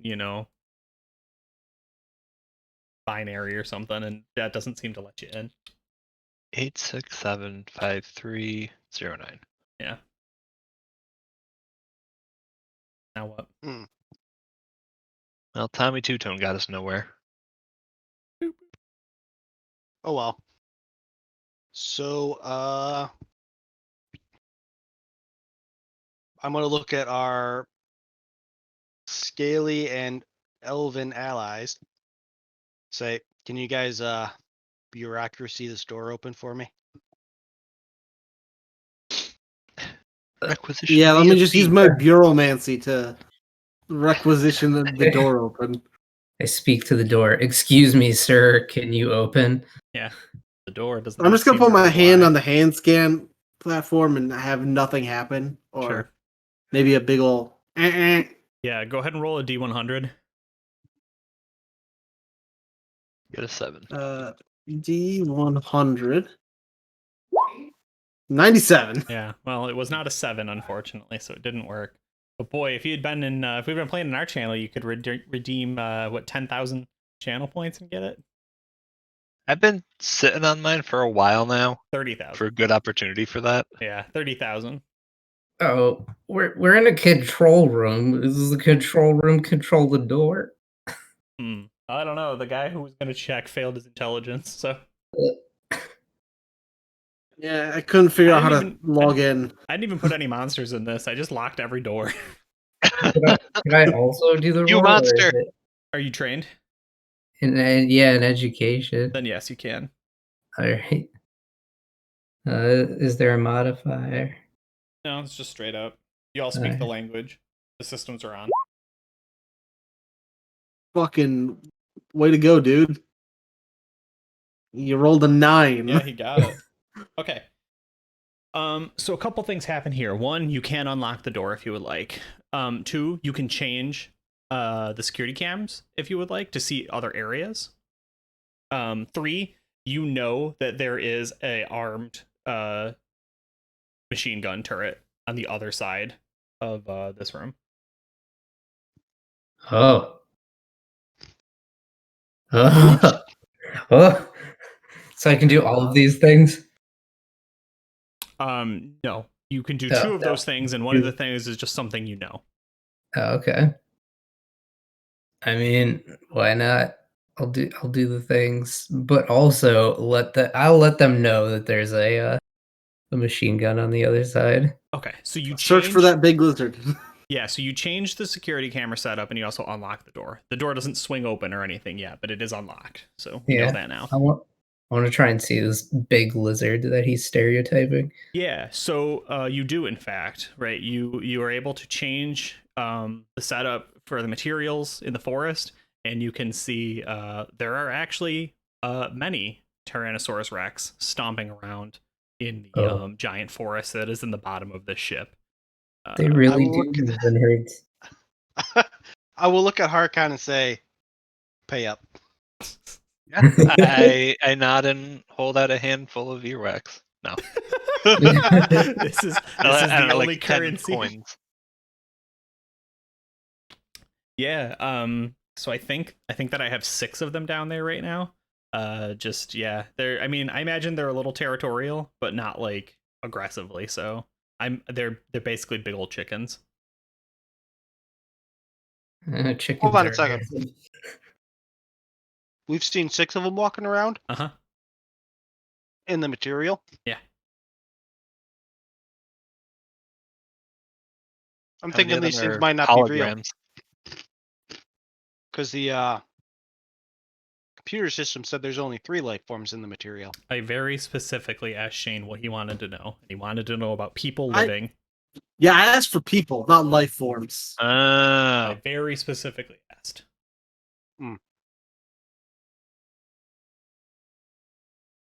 Go back to the computer. There are 3 people in material. So there are 3 people with the T-Rexes. Yes. Have we spotted any people on the camera? Nope.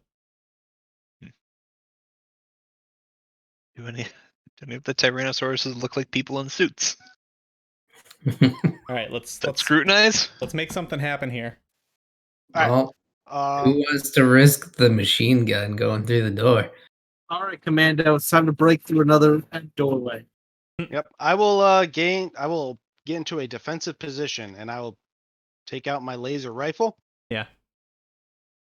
And I will get ready to take some shots at this thing. Okay, so you're gonna pop the door and start trying to fire Hold on. at it.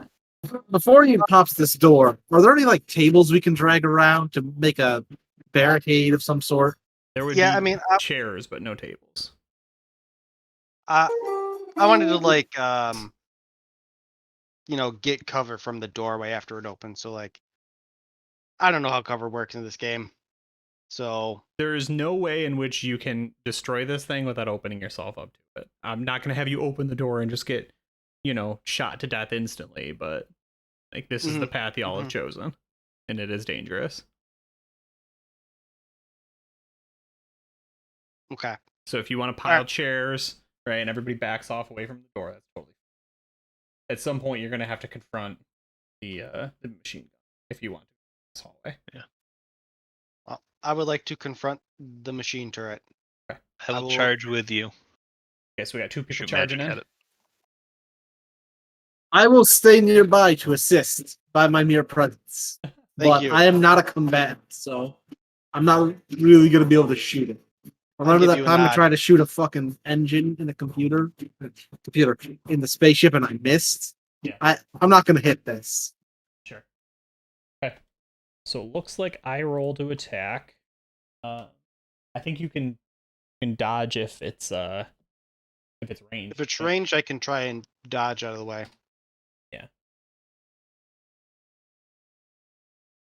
And if I make it, I just take no damage. Okay, so both hit. It's got 2 turrets, so it's tracking both you Devin and Josh. So I would say you have AP to dodge once, right? Each of you can dodge once if you want to try avoiding it. As you run down this hallway and it just opens up just.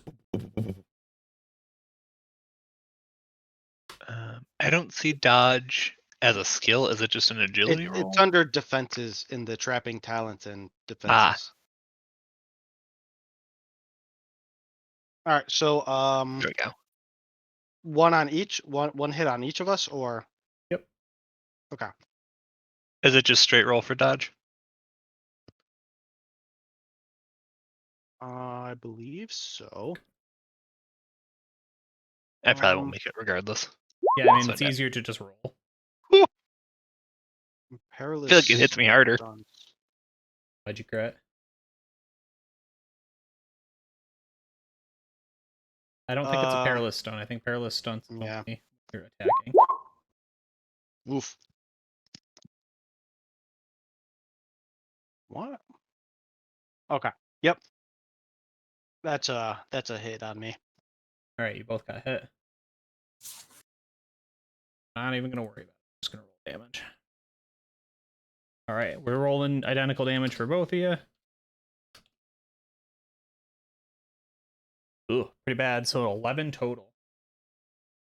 That So I hits have a my 3 and first then a one. 9. So it's lightly wounded. Do you have any armor? I don't think so. Oh, I have Okay. leather armor. Okay, leather armor. Did we write down what that reduces for you? I have a 0 in there, but I may have just That's- overlooked it. Yeah. That's probably in the Zweihander book. Yeah, I'm Yeah, looking, I'm I'm looking looking there. right now.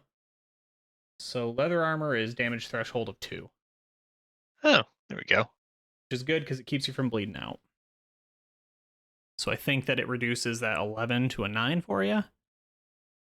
And your damage threshold. So you have you had a looks like you have a 5 and then an 11. Yeah. So it puts you to lightly wounded. What does the buckler do? I had no idea. Devin, what was yours at? I have an 8 and then a 14. Okay. And then I imagine you have armor as well. That is my BB plus my armor. Oh, okay. Damage threshold modifier. Yeah, I'm just making sure you're not bleeding out. Because if you don't have armor, you start bleeding out when you get hit. So I have yeah, no, Yeah. I have a talent that Yeah. says I can't bleed out. Oh, okay, cool. Okay, so I imagine you're lightly wounded as well. If I take the first one, that puts me to lightly wounded. Yeah. Because I go from unharmed to lightly Yeah, wounded. you're always unharmed. You just start there. Okay. Okay. Yeah, so I mean it starts roughing you up and everything, right? Like you're going down like a what do they call those? The killing hallway or whatever? Yeah. Kill zone. Yeah, there's another term for that, but I can't think of it. You get what I mean. Yeah. The shoot. Yeah. But you can both attack if you would like to try and damage this thing. And then I know at least Shane, your character was following up. It's only one machine gun turret, so it can only fire twice. So and then I don't know if Dax is following behind as well. Okay. I will attempt to shoot with my laser rifle as a burst fire action. Okay. I get plus 10 because Shoot, the TM. the elf is here.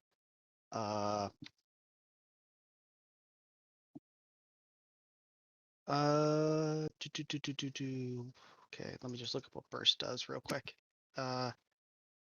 Spend 2 AP.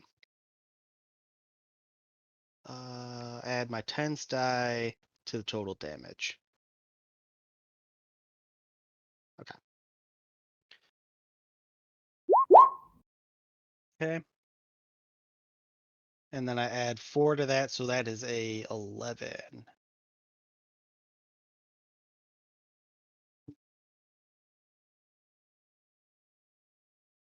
For damage. 11 for damage, yes. Trying to find. They probably can't dodge. Yeah, kind of weird in that way. I'm not using a stat block that is actually a stationary thing, but I wasn't going to let it because. Yeah. Trying to find. I see that it has natural. What is the formula for damage threshold? For damage threshold? Yeah. Brawn bonus plus armor? Or Yeah. damage threshold modifier? Oh, yep. Okay, And then there it is. And then it goes, it's that, then 6, 12, 18. Okay. Yep. So it is lightly wounded as far as a machine can go currently. Okay. Cool. The one he shot, I'm gonna shoot a Well- magic missile at it. Yeah, they're the same one. It just gets 2 attacks. Oh, gotcha. Okay.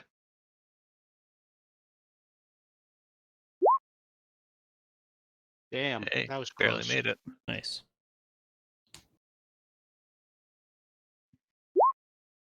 13, Hell and yeah. then no manifestation. Nice. So 13. So it does. I think it does 2.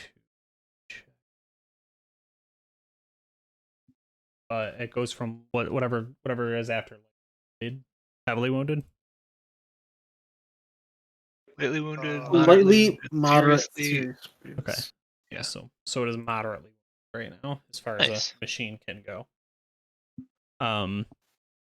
So Shane, I know you were moving up. Are you just spending your whole AP to just run right by this thing and let them sort of tactically control it? Yeah, I am not good with combat, and I don't have armor, so I don't want to be shot at. Right. So I'm just gonna like run up and try and like run to cover to hide in, like through the hallway, be like around a corner or like there's a something in the hallway to hide behind. I don't know. Yeah. That's fine. I don't want to get shot at, but I want to be close because I help my fellow elf just by being near him.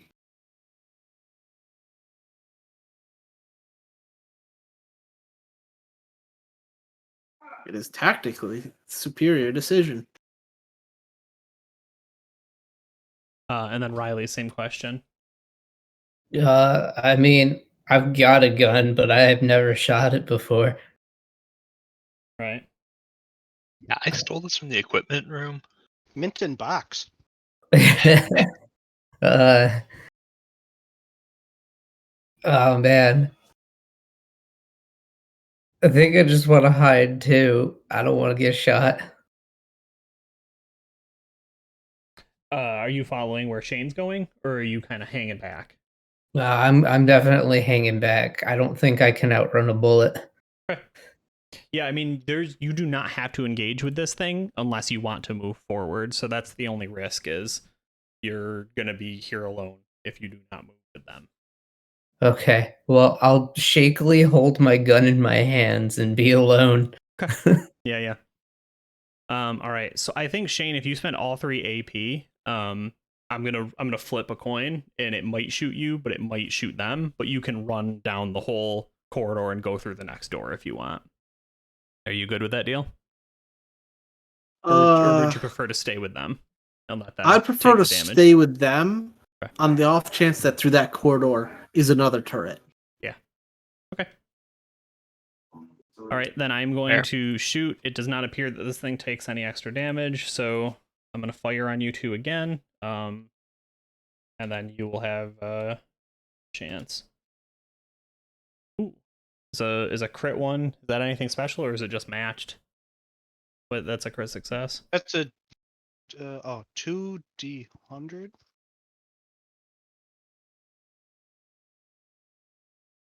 Yeah, I think that's a crit.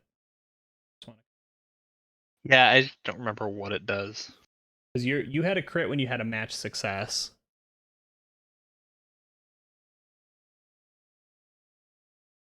Well, why is it adding things? That's not in the. It's not adding. No. Okay. Okay, I thought it was a critical success. I'm just trying to. Oh.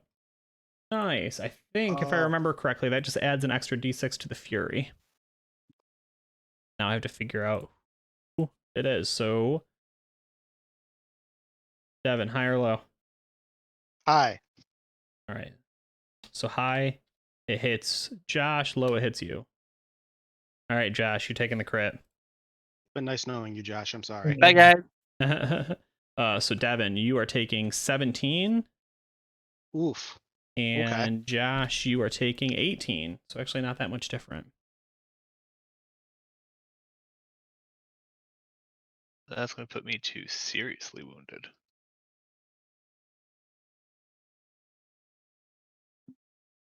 Yeah. Okay, So so I take 2 wounds. well, you have I'm just doing 8, or I'm doing 17 damage to you. You would impact that by your brawn and your armor. So it would reduce it some. So whatever it reduces it by, and you would compare your damage threshold the same as you have been. So let's see.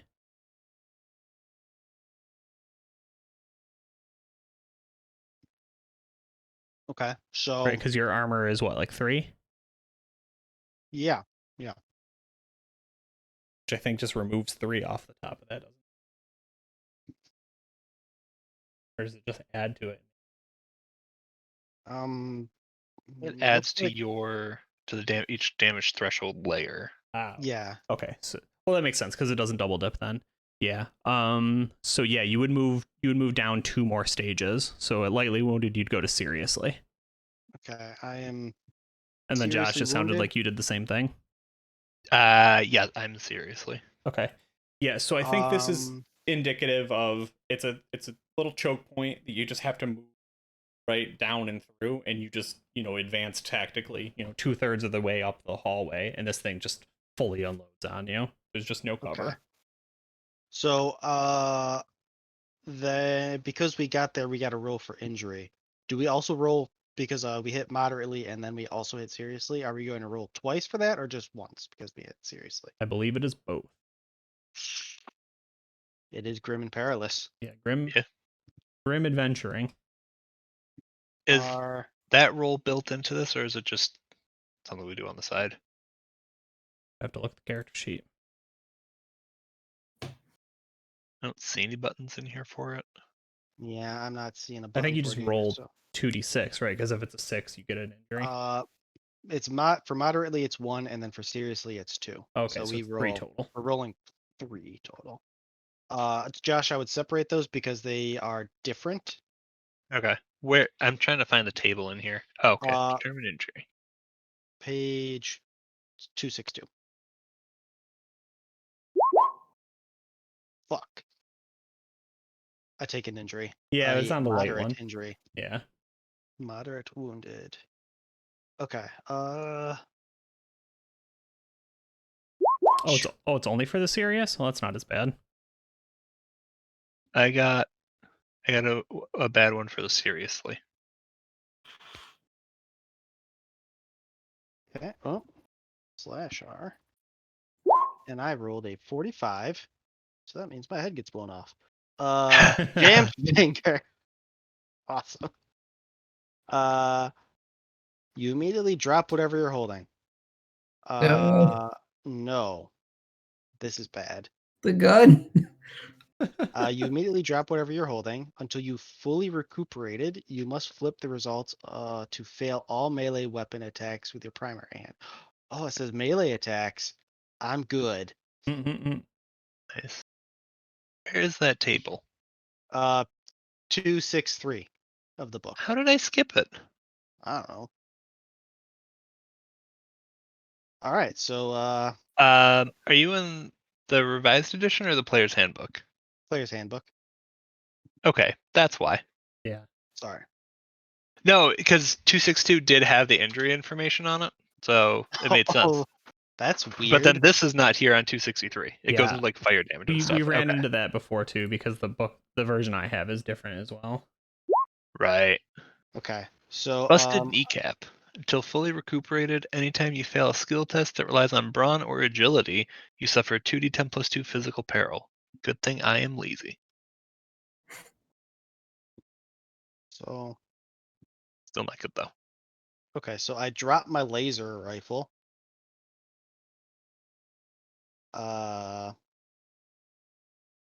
And then I will take out. Well, that makes it our turn now, right, Dave? Yes. Yeah. That's Okay. all. It doesn't move. It just is tracking you and firing. Okay. So I will then take out my shotgun. Is like retrieving a weapon 1 AP or 2 AP? Be inclined to say it's 1. Okay.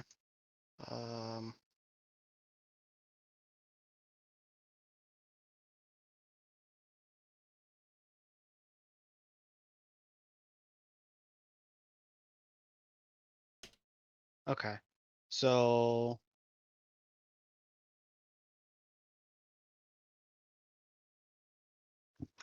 and then it's 1 AP to shoot also.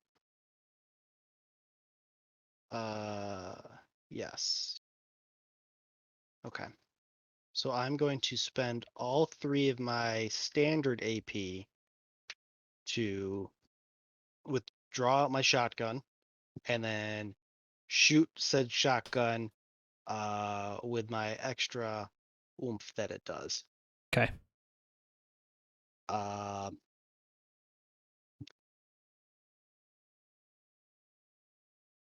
and I get plus 10 because my good buddy is here. Nailed it. D6. 11 damage, it looks like. Nice. That's enough to bring it down to its next stage, and it was moderately, so now it's serious, I believe. Apologize, I'm gonna sneeze. Yep. Mm-hmm. Oh, sorry. That mute button. All right. And me? Yeah.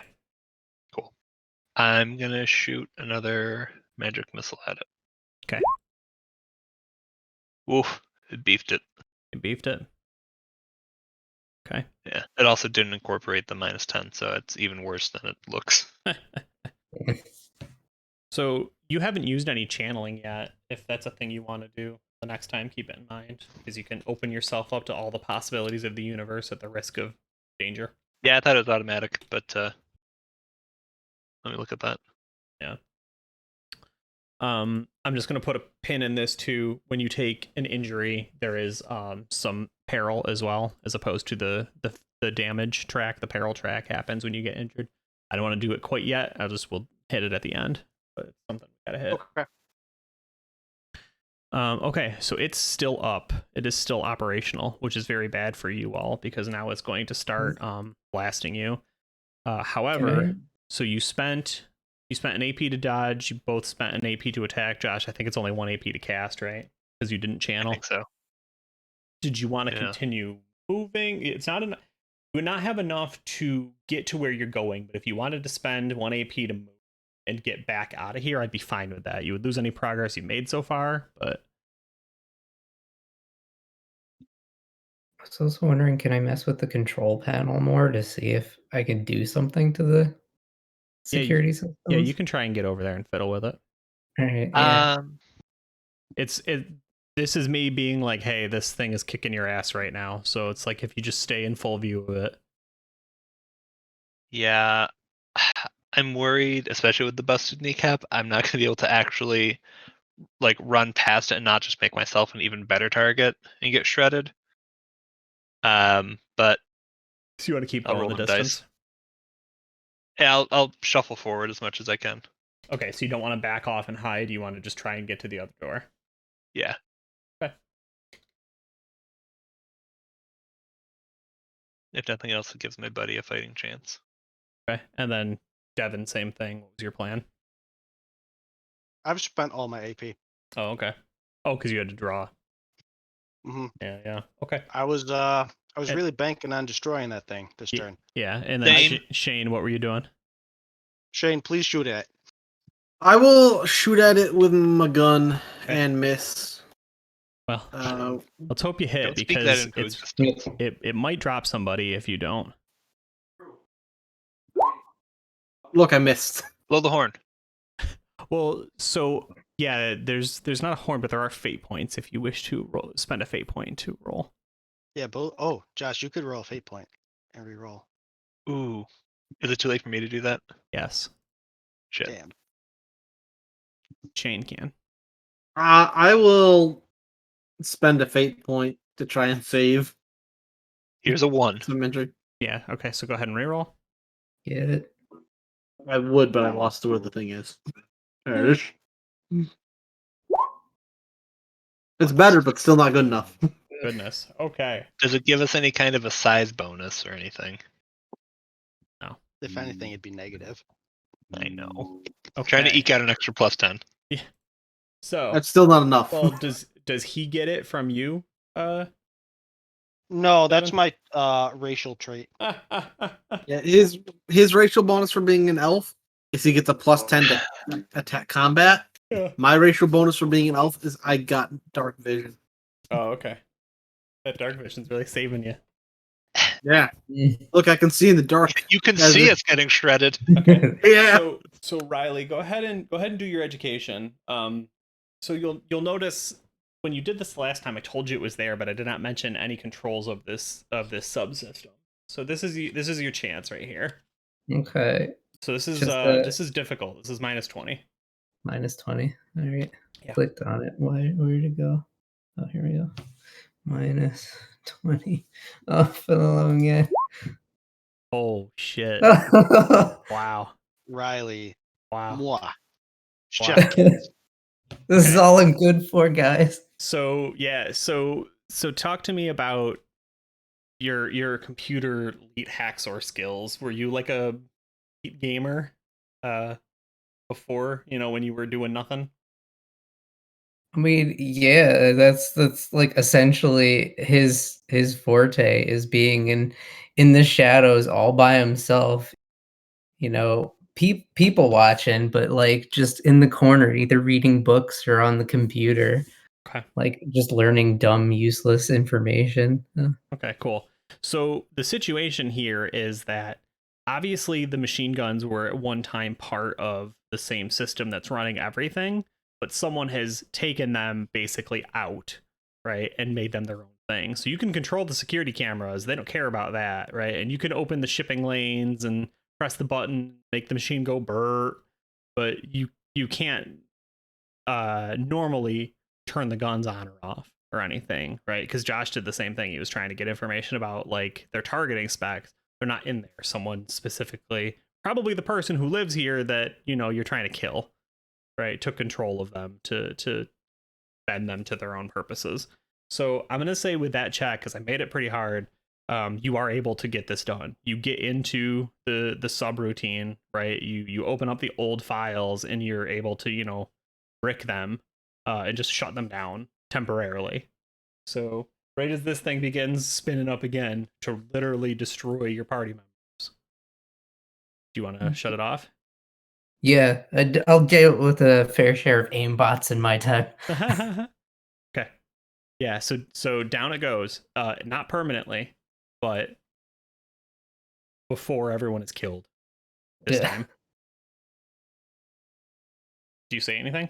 I mean, yeah, I'm like, I think I got it, guys. Run. I don't know how long it's not gonna shoot for. Yeah, very true. Very accurate. It's like it. And I imagine y'all do so. You run.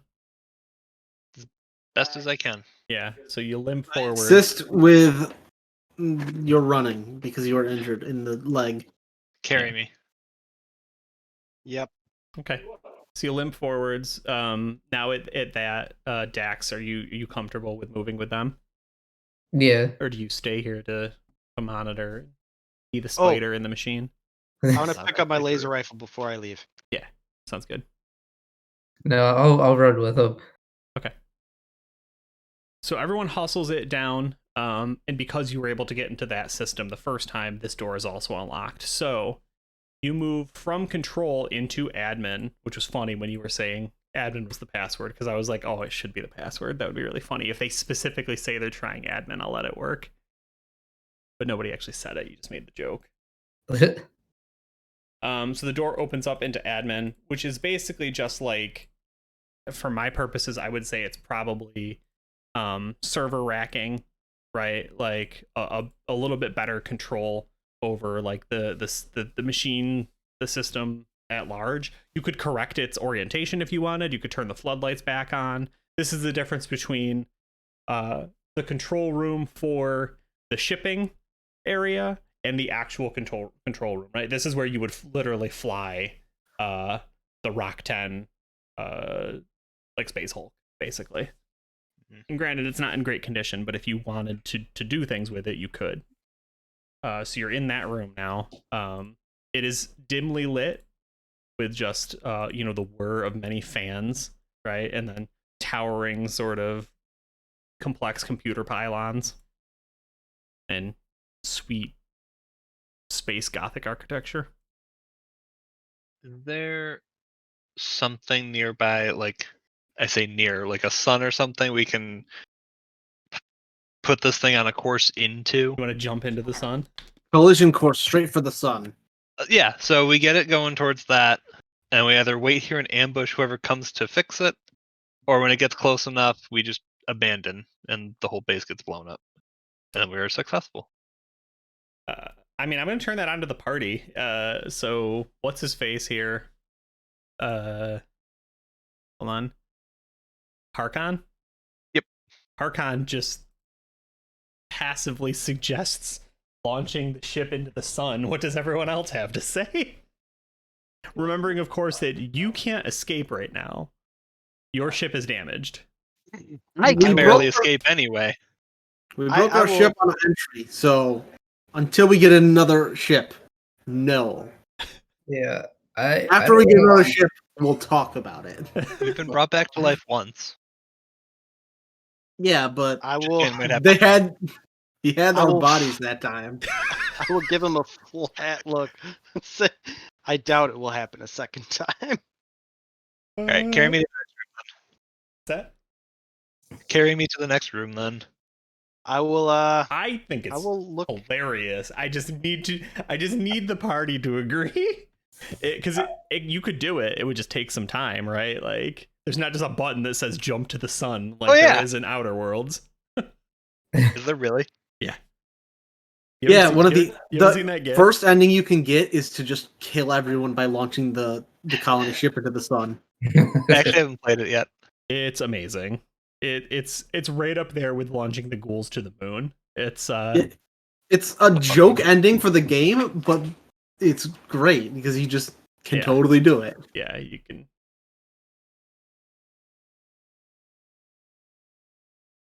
Yeah. So, does anyone want to do anything while you're in here? Do you want to check any systems? Do you want to make any modifications? Like I said, so you could theoretically start the ship on a destination. You could right the ship as far as it's listing and aimed down about 40 degrees. I feel like if we do that, it might similarly tip them off to our presence if they don't know yet. How about we flip it in the other way, like 180? Yeah, subtle. You want to go for the barrel roll? Do a barrel roll. Half a barrel roll. Okay. Any real ideas, or are you just moving to the next room? Are No. there logs in here of ships that have landed? I mean, you don't have the education, so you'd have to get somebody to do it for you. Yeah. Are there logs in here of emergency escape vehicles and/or ships that are still on? Oh yeah. That's what I want to know. Answer. Sure. Go ahead and roll. I failed. Okay. Can I assess? I will give him. Let's see. It would give you the 10, so it would go to 58, so it would still fail. I would say you can roll 2, Riley. Let's do a fair shake of it. All right. We're looking on different computers for it. Yeah, I mean, there's only.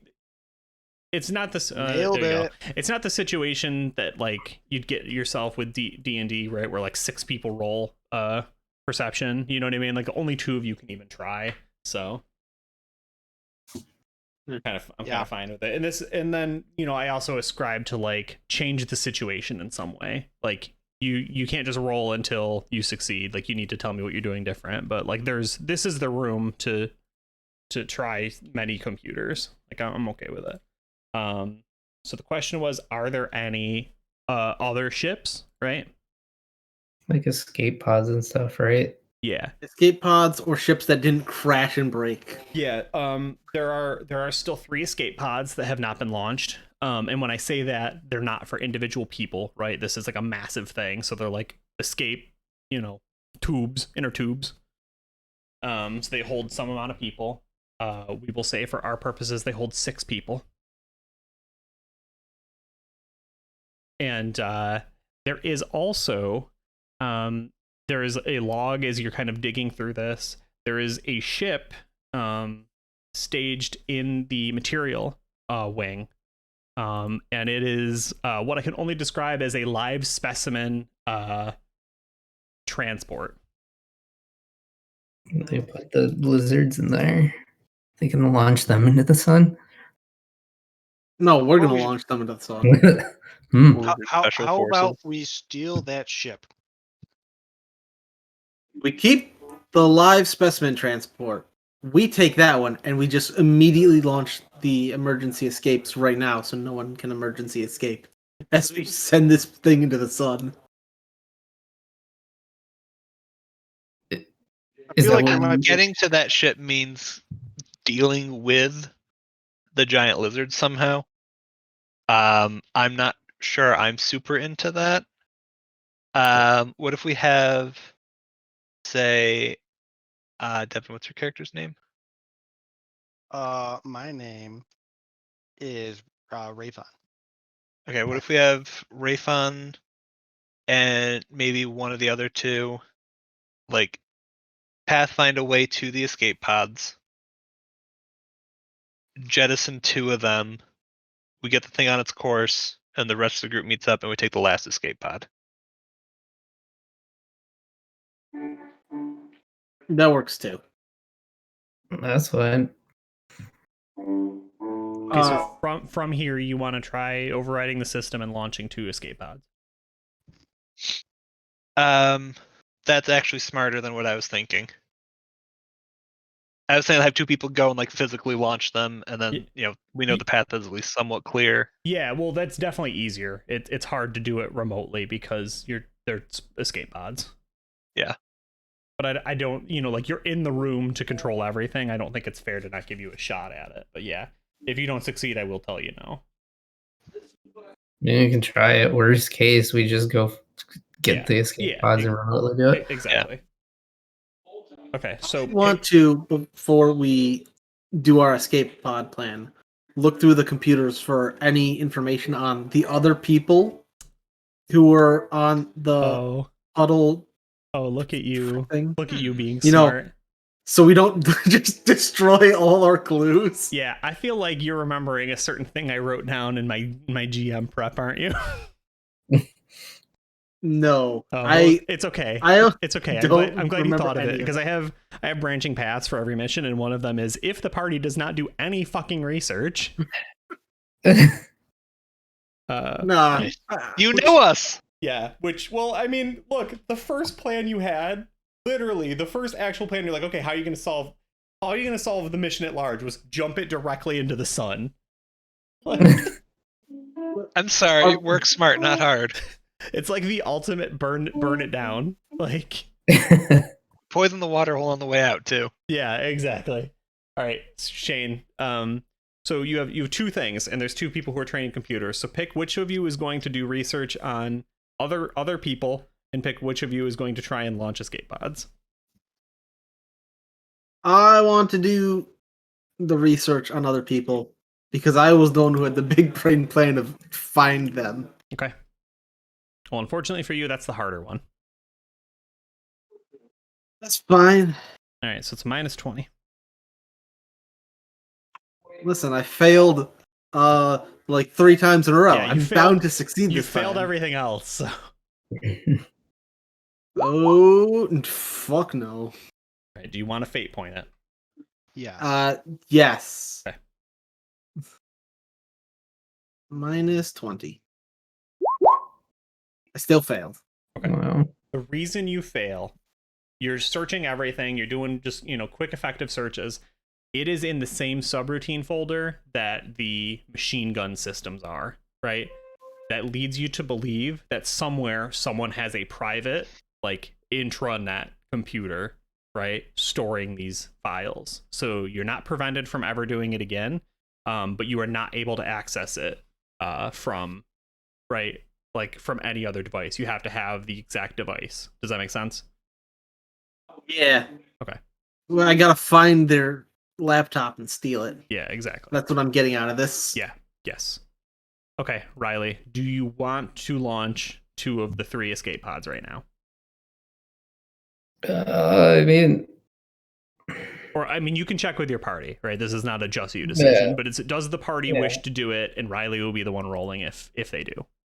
You guys want to do it? I mean, if the other one gets taken, Yeah, what the? I'm worried that if we launch 2 escape pods right now, the people on the ship will go, "What's going on?" and rush to an escape pod and take the last one.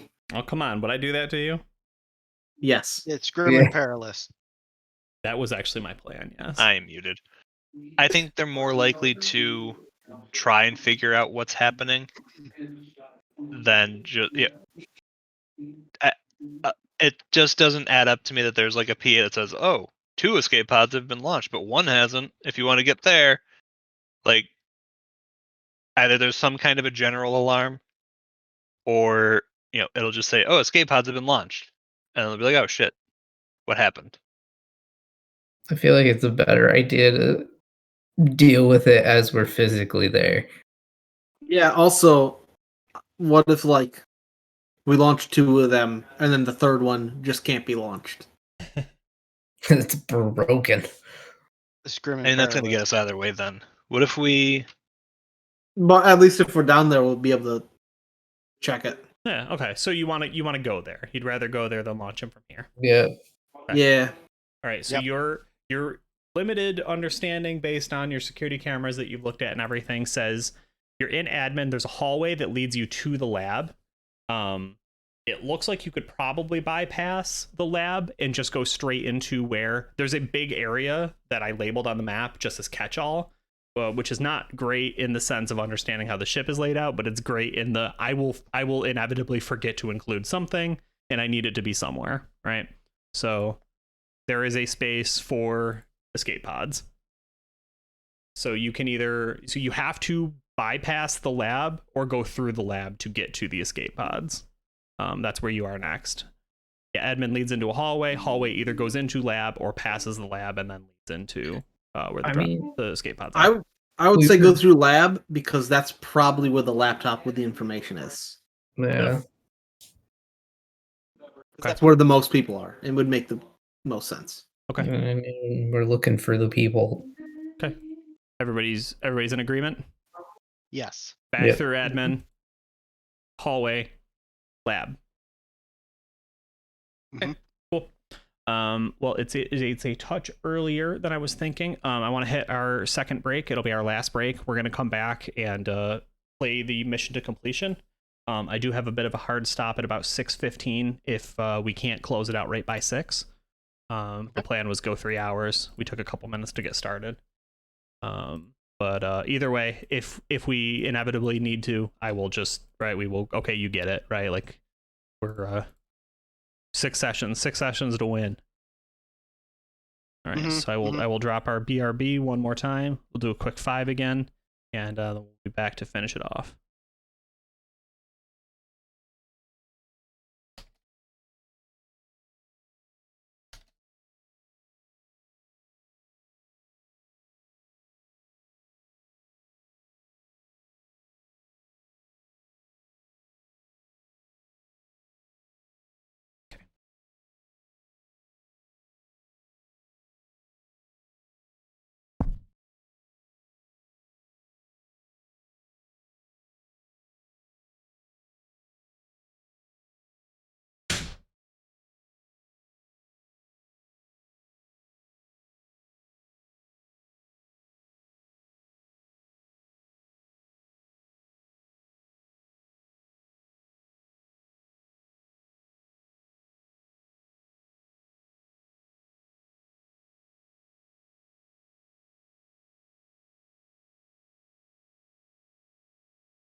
You guys remember when Lunchables used to come with little sticks to spread the sauce?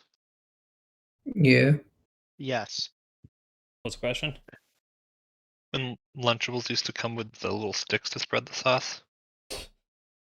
Sorry, I'm also talking to other people. Sorry, I can hear you responding.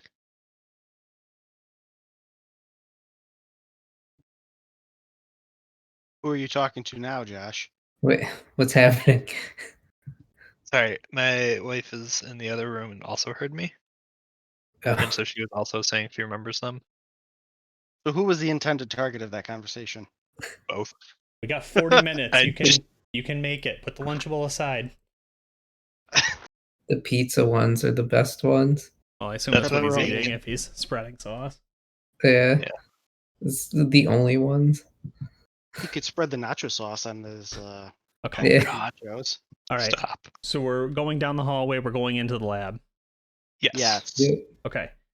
This is my content warning for my players and those of you watching at home. I'll put it in chat as well.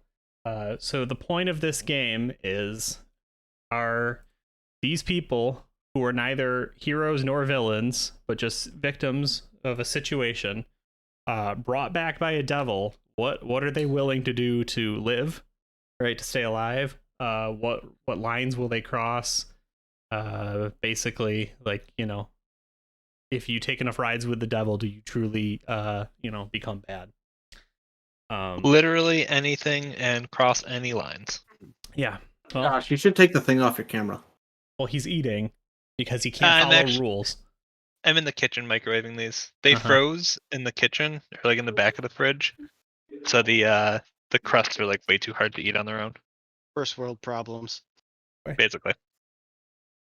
So as you go into the lab is kind of sectioned off to be its own thing. It would be, you know, very much a fishbowl, right, with a lot of science experiments and, you know, Bunsen burners and, right, sciencey sci-fi tech of that nature, and tubes decanting all kinds of nonsense, and huge bundles of fiber optic cords to control this massive ship and, you know, feed it its data. And it's in charge of keeping an entire ecosystem downstairs alive, right, so they can harvest it for wood and then paper pulp and then create stuff.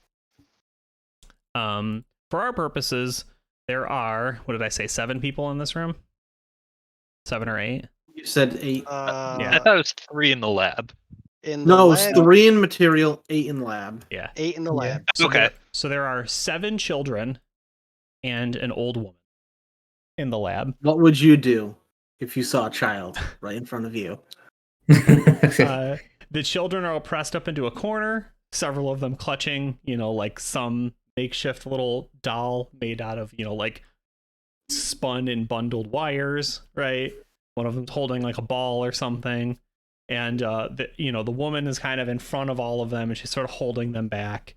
And everyone looks very nervous and very scared. For you, although it has been an eternity, you see and recognize her at once as Frenetta, the intern. Although now, right, 24 years older. Some, I guess not old, right, middle aged. She's like 40 something.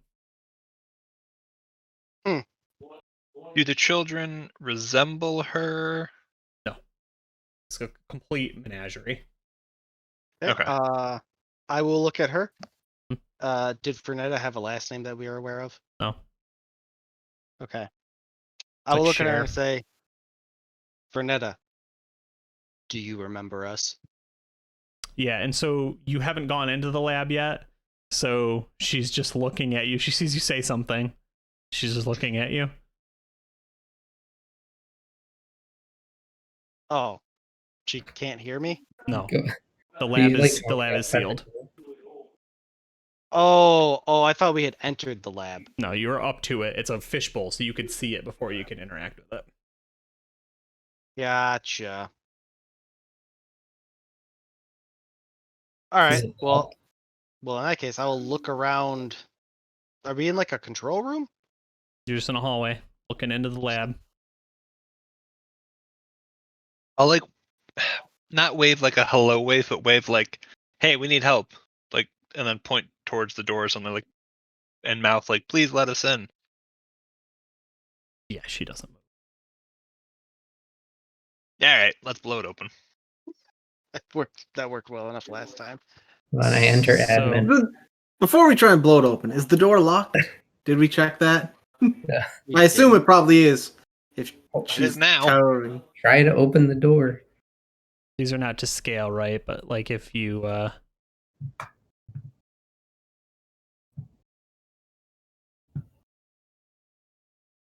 right, if you assume you're in that pink hallway, Mm-hmm.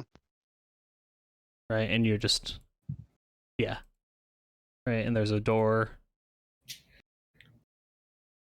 Right, there's a door and a door. There's a window, which we've decided are green. Right, it's a big old fishbowl, so you can see through the entire thing. Okay. And Renetta, kids.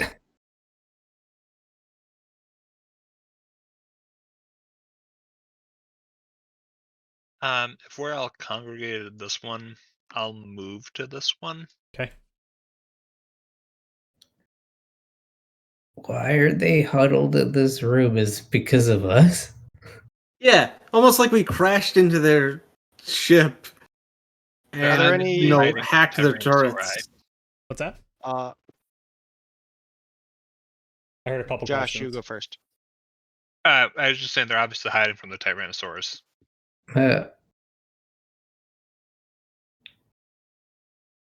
Other than the doors and the windows, is there anything else in this hallway? No, the hallway just continues on. It would go Okay. to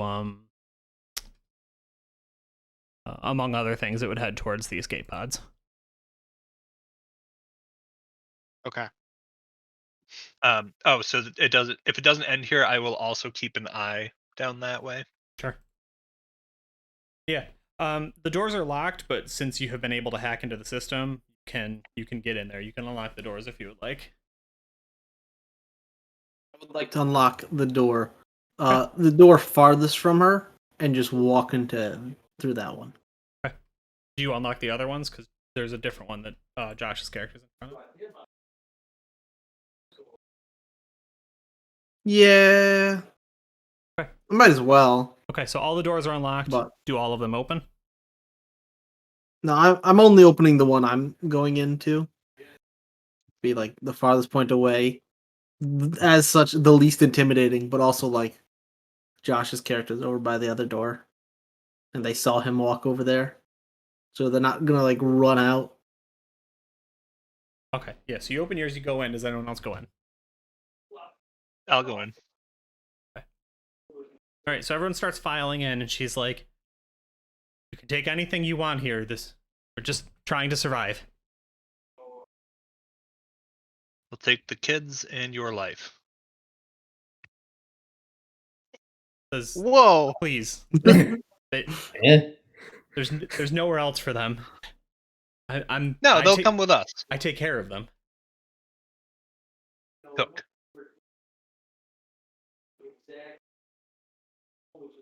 Raven, if you will. Before that, I'm looking for information on people, and someone seems to have removed it from the main system. Says, yes, I've seen you and your friend in my systems.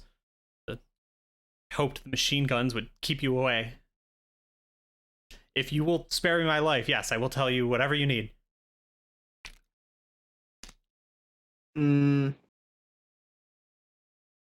I want to look around the room to see if there's like a computer in here. Yeah, there are several. Is there one that screams like this was the one used most recently, or they all look more or less the same? There's One of them has probably the pipe screensaver going. yeah, I mean, there's probably 7 of them that look like they're kid stations, right? Like she teaches them so they know how to use computers and stuff. And then there's one that's clearly like the teacher's laptop, right? So yeah. Well, I don't. Use your magical don't- power of lying. My magical power of lying. Yes. Say yes. I will not hurt you. Hey, I thought you said I should lie. I will. I will say, very well.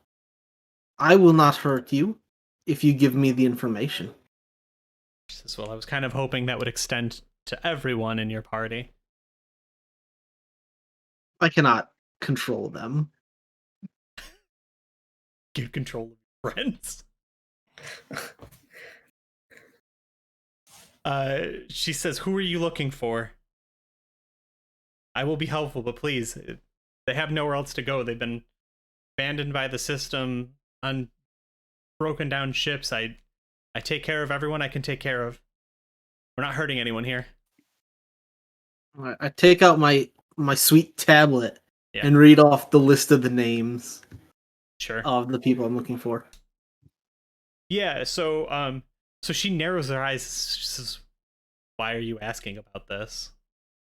We left that behind a long time ago. Not everyone did.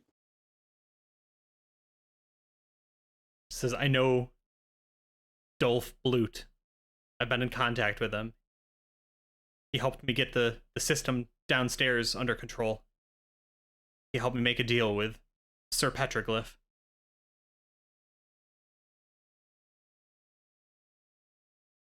Who is Sir Petroglyph? One of the wardens sworn to take care of the forest. I was able to barter with him to set up a garden to take care of the children. We're not hurting anyone here. What are those giant lizards? What are you doing here? Surviving.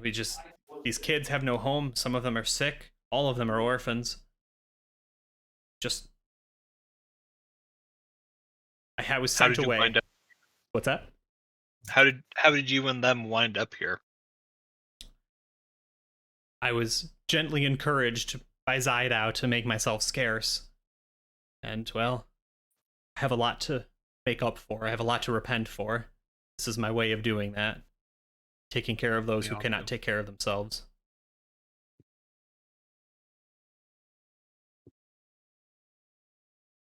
I'll quote a relevant scripture and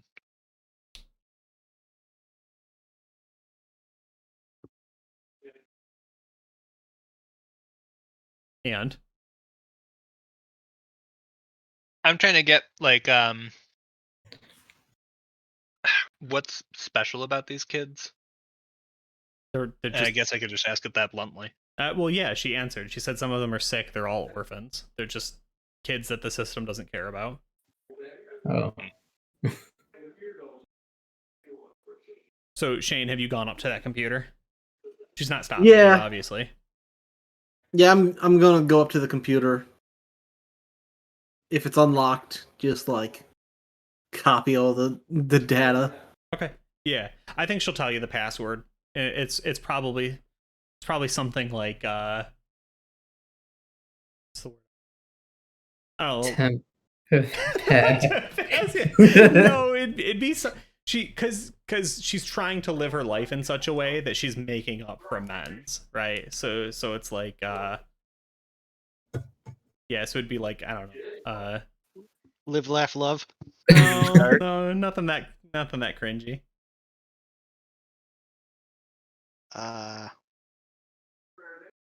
So like better every day or something. I don't know. It's correct. Just as bad.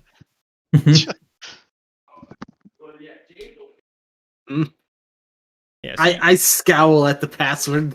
Spend 1 AP to roll eyes. Yeah. Okay, so you copy the files over pretty quickly as this sort of conversation is still happening in the background. So somebody asked, she said, I don't know much about the megafauna, but suffice to say that they're fertilizers. They aerate the ground and keep the forest healthy. It was just the economical solution. They eat anything. They're scavengers. Do they eat people? Well, yes, but we don't have a lot of people here, and Sir Petroglyph is in charge of keeping them safe. Do you know if he has a way of calming them or anything while he works with them? Don't think he's a animal handler in that sense, but yes, he's been here a long time. If anyone could, it would be him. He's actually training one of the children I could not. Which one? I mean, do you need the name? No, just if she could point him out. He's not there. He's down with Sir Petroglyph. Gotcha. There are 3 people down there. So if Sir Petroglyph is one and a child is the other, who's the third? His ward. Their knights are. He's sworn to take care of that forest. It is his only duty. As you can see, the ship isn't processing anything, but he's still alive. He will continue his line. Speaking of ships, what can you tell us about the ship in materials? I don't know of a ship in materials. And if I did, I wouldn't be leaving here. I stay here. I carved out a safe life for these kids and myself. No one up till today was hunting us. I don't see an insight. Can I try an interrogation to judge if she's like lying or hiding something? Yeah, I mean it's tough to tell, right? But you can definitely try. All right. That reminds me. Thanks, Josh. I want to do a scrutinize Hey. test. Maybe, hold on. Yeah, she seemed a little. So she tells you, I don't know anything about the ship down there, and I wouldn't use it. I wouldn't use it as a lie, but the I don't know is not. So Sir Petroglyph, if he knows about the ship, he didn't share that information. There's a little bit of there's a pang of like distrust, right? Like I will never be able to. He will never trust me. I'll never be able to trust him because of it. Okay, I was interpreting that as like, if he has some ship down there, it's probably some hodgepodge made out of tin cans and gum. No. Okay. She is not native to this ship. Sir Petroglyph is. So Sir Petroglyph knows all of its secrets. She does not. Sir Petroglyph views her as a foreign entity. I want to use this trait. Legate Populo. If I do a scrutinized test, I can determine the motivation of an NPC. Okay. In addition, their social class and their alignment. This is the DM tells you things. Great. I just want to know if she's here like actually as like a refugee or if she's more or less like faking it. Yeah. Where right. is scrutinize? Here it is. I give you a +10 to this. No. Doesn't It doesn't matter. I'm never going to succeed on any roll. I guess. Did you spend both of your fate points? I did. I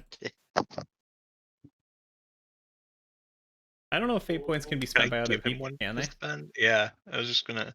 I mean, I think this is a really good roll. I don't know that it'll change anything, but if somebody wants to spend theirs for right now, I'll say it's fine. I'll do it. Because I think it's good for the RP. All right, so Shane, you still have a +10. You get one more reroll. Come on, man. Hold on. Let me put in the 10 here so it actually shows up.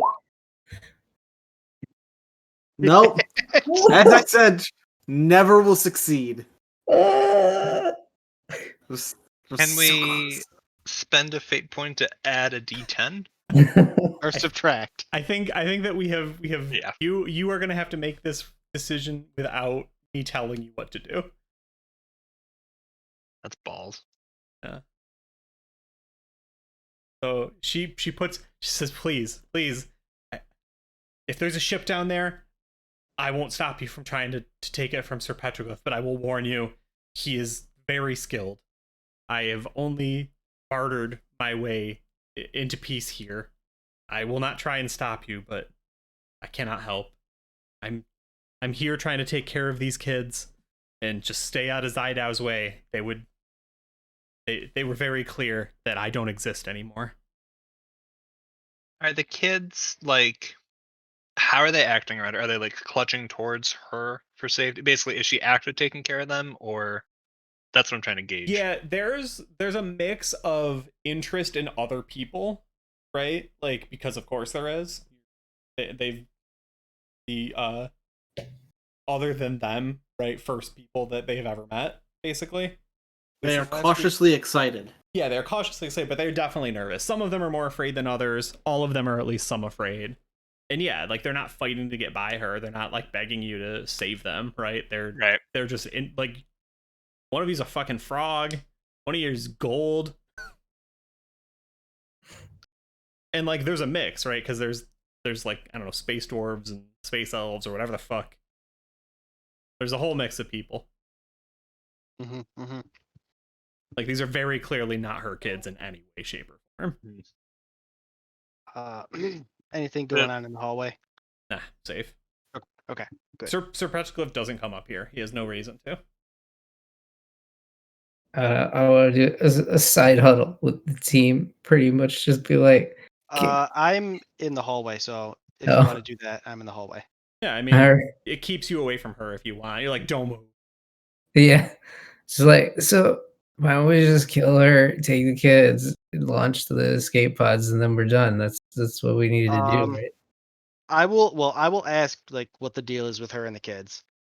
So I'm going to assume people give me the information that was Yeah, asked. she's taking care of them. I want to take the kids with us as little baby junior cultists. How okay. Yeah, why So not? she mentioned a name. I'm sorry, I thought that was very clear. She mentioned a name, right? Sir Dolph Blue. Dolph Blut and Oh, Sir yeah. Petroglyph. Dolph Blut. All right. I'm gonna ask. Did she tell you where he is, or she is? They are. I got all her knowledge on my tablet. Okay. Copied I over. understand that, but like that information could not be on the computer. Well, Sir Petroglyph is over by the giant lizards in the forest. And then we have no idea where Dolph Blue is. Yeah, we know Okay. more like about him than whereabouts. So okay. So here's what I'm thinking. You ask where Dolph Blut is. And then when you get, if she tells you it's in there, that's fine. We should verify it. We should verify that information. Then you lock one of these doors. I go back in. I shoot her dead. You lock the other door, and then we barter travel from Sir Petroglyph using the kids as food for the dinosaurs. I don't think he's going to go for that. I think he's just going to cut us down. You and I already kind of hurt.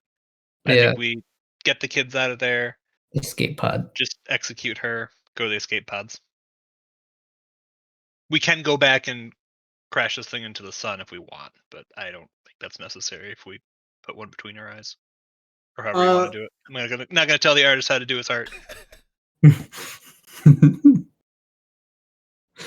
Oh, I like Sir Petroglyph has a ship down there, which would be better than just using an escape pod because it'll have Yeah, more. if you want to fight control. him and several giant lizards with 2 wounded party members. Hold on, we got 6. Count them, 6 tasty treats. We have Plus 6 one adult treat. Plus the one you didn't count because there's 8 people in the room, not 7. Or yeah. It turns 8. out Okay. Ryfan can't actually count.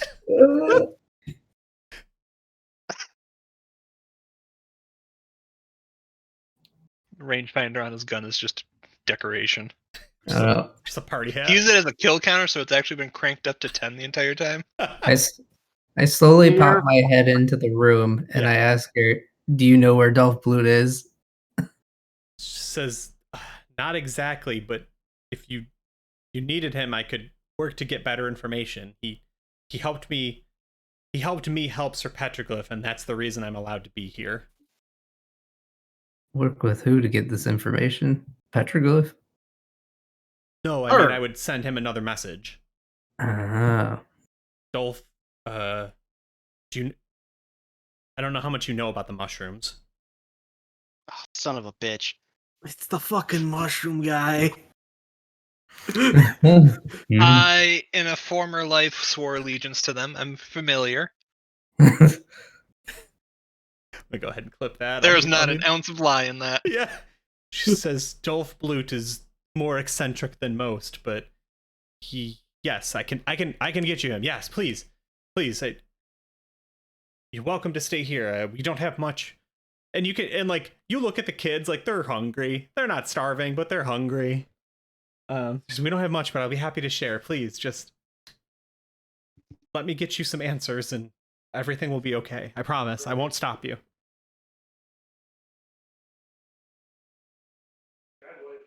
I will look to the group. What do we think? I'm okay with that. Yeah. She can't call the space cops because it's not going to happen. She's supposed to not exist. Yeah. She's So- the illegal one, not you. She's the illegal one, which means We're we could just, pretty trust her. What's that? We've just been legally deceased. Yeah, you would. Yeah. It's old enough that you would probably just be assumed to be like street urchins born. You know what I mean, on a backwater planet. Like they would just assume you don't have papers. You know what I mean? Like it would be more dangerous for you to try and say you're who you are, but it would not be a really big thing for you to just be like, we don't know. You know what I mean? Yeah, we're a space life insurance scam.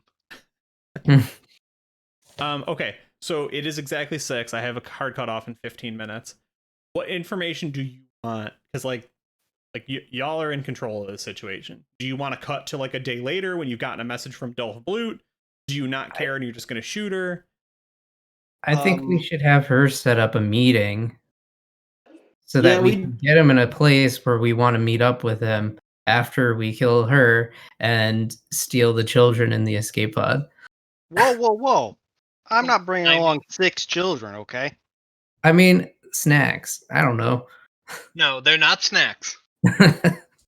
Not for us. We definitely need I'm her not to set up feeding them. a meeting with Dolph Blut. The challenge with that is I don't see a way for us to steal the ship. Like that we are going to die trying if we go for that. Oh, I'm not So- I'm not saying steal a ship. I'm saying barter passage. I highly doubt that's going to work. So I think we have to assume the lifeboat is our only way out of here. we don't really have any control once it shoots out of where it goes and how fast it gets there. So there's a good chance if we set up a meeting, it's either going to be for like 2 months away, and he'll just assume we're joking, or again, there's a high risk of missing that meeting. And we're kind of back at square one. Yeah. Well, even if it is set up for 2 months away, there is still a chance that he shows up, or at the very least, will be like, "Hey, you can meet me here whenever." Because there's just like going to be a chance that he just says, What if she has contact information for him?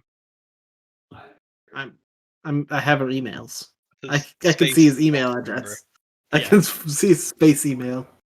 Okay. Dolph Blue So 420. so Sir Petroglyph, his ward, and an additional urchin are in the material. Yeah. Right. Did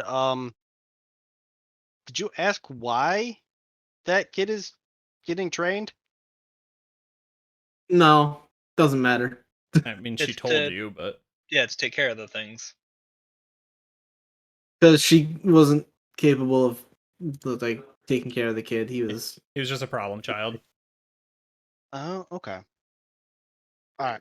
he was a problem child, so he got sent down to the T-Rexes. Yep. Let that be a warning to you. All right, what's the plan? I I definitely vote want to set get up the meeting. Have her set up Yeah. the meeting. Okay. definitely Are get you set up letting her live? No. the get information from Doff Blut in regards to where he is and or other members, the other people that we are trying to kill. And then once we get that information, kill her. Yeah, so I think like the next game is the meeting with Dolph Blue, right? So like just don't worry about how it happens, right? So Mhm. contact information for Dolph Blue, set up a meeting with Dolph Blue, sure. Okay. So that's taken place. What are you doing with the kids? Are you abandoning them here? You bringing them to Sir Petroglyph? Are you taking them with you? Take them to the lifeboat. Okay, so we got one for the lifeboat. Huh? I'm not gonna leave them here. I'll take them. They're either Okay, gonna take come with us or they're gonna get on their own life. But Okay. they can't stay here anymore because there's no way they're gonna be able to survive and deal with Sir Petroglyph and his T-Rexes if they Can we want to get also- stuff. Can we also mess with the machine gun so it shoots Petroglyph when it comes back up through the hallway, if he ever does? I mean, you could set it up to do that, yeah. Do you still want to jump the Rock 10 into the sun? I not? kind I of do, think it's but funny. no. I mean, you want to kill 6 Tyrannosaurus Rex in the far future. I'm just disappointed in you guys. I thought you hated dinosaurs. History Well- repeats itself. That's why I put them in here, because I'm trying to expand my horizons. Yeah, history repeats itself. Okay. This Okay. time we bring you to the sun. Okay. Talk me through. Like the kids are terrified of you, so it's like if you just point a gun at them, right? Like there's no heroes in a bunch of like 7-year-olds. You know what I mean? Like it's fucked up, but Oh, it's true. Yeah. I want to like get it down on their level, extend a hand, like, hey, you're gonna become with us. You're gonna have great, bright futures with Metatron. It's gonna be awesome. Okay. There's candy. Yeah. There might be a puppy involved. It's so fucking. We evil. can guarantee a puppy will be involved at some point. Okay. We can acquire a puppy. And she's like, you can't. No, you can't take them. Bang. Yes, there it is. I wanted it to happen. Oh my god! And there's just a bunch of screams, right? I It's start carving the thing into her body. Yep. Kids, stop, come back. You guys just fall on her with knives and screaming. She's not even fully dead yet, and she's just sort of stuttering out like, protest. She's saying the kids' names and it's gonna be okay. She's like, please, kids, it's okay. Just no, don't go. Just believe Kids, in Dad's the got to light. do something and pull out a ritual knife. What's that? It's like, kids, Daddy's got to do something, and Yeah. I pull out a ritual Just knife. stay right here. Just take a cool 5, and I'll be right back. Okay. All right, so Tell her, bitch, be cool. I would have preferred to do this with the kids weren't in the room. Yeah, that was my hope.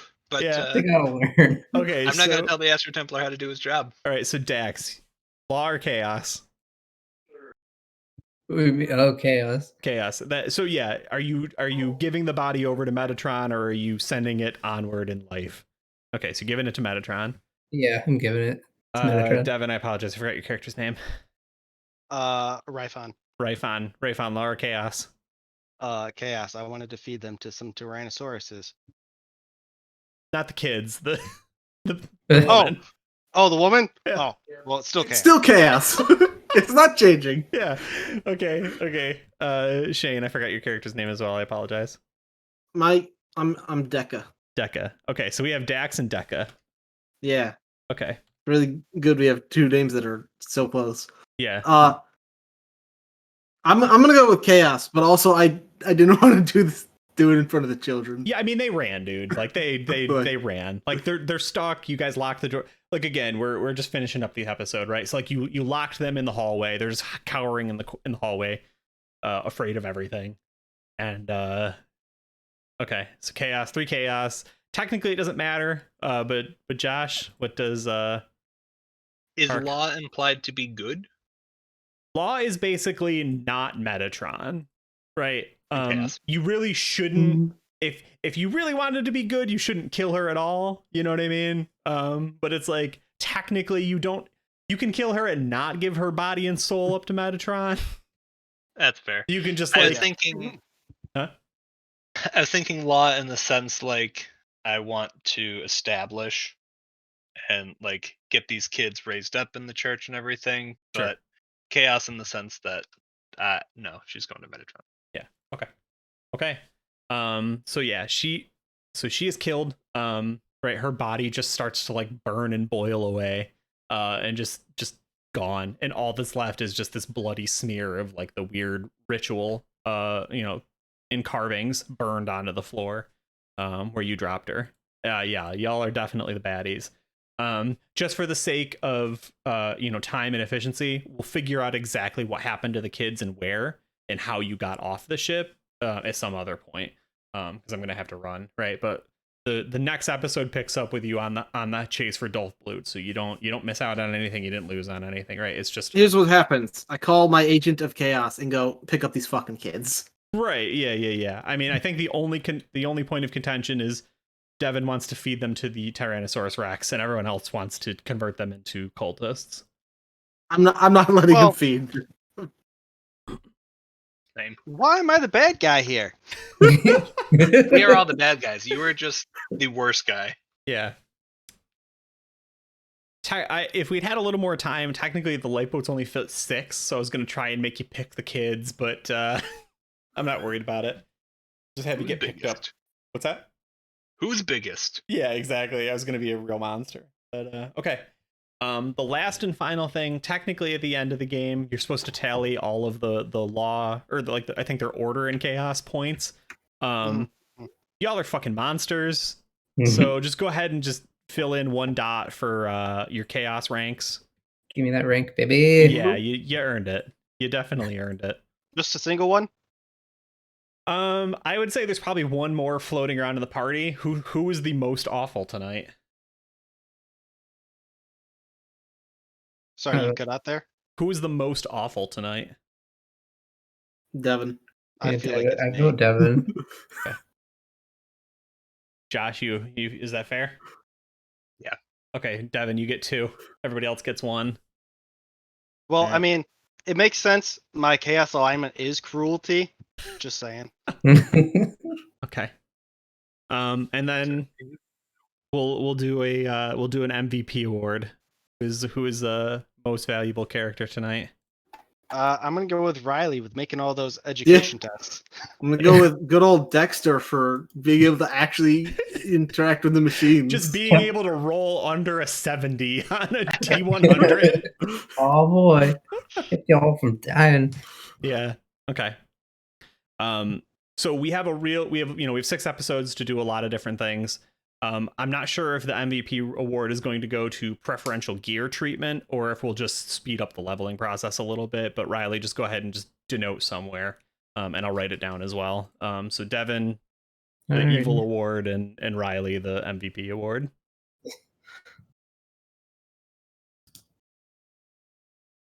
Cool beans. All right. Any questions or any closing statements as we get out of here at the end of our first episode of the Sixers, Better Off Dead? Are we picking up like shortly after this, or like right before the meeting?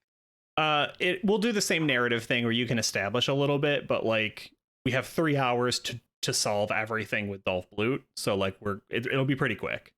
Okay. Yeah. Okay. Anybody got anything they want to plug? Nope. No. Yeah, I'm not doing anything. Okay. Well, I hit the Electric Dice podcast shout out that Daniel or Adam put in here for me. It was very kind of them. I appreciate it. I triggered a bunch of the other commands like as the game was going. So hit a few of them really quick. There's a lot of different ways you can access these Zweihander information.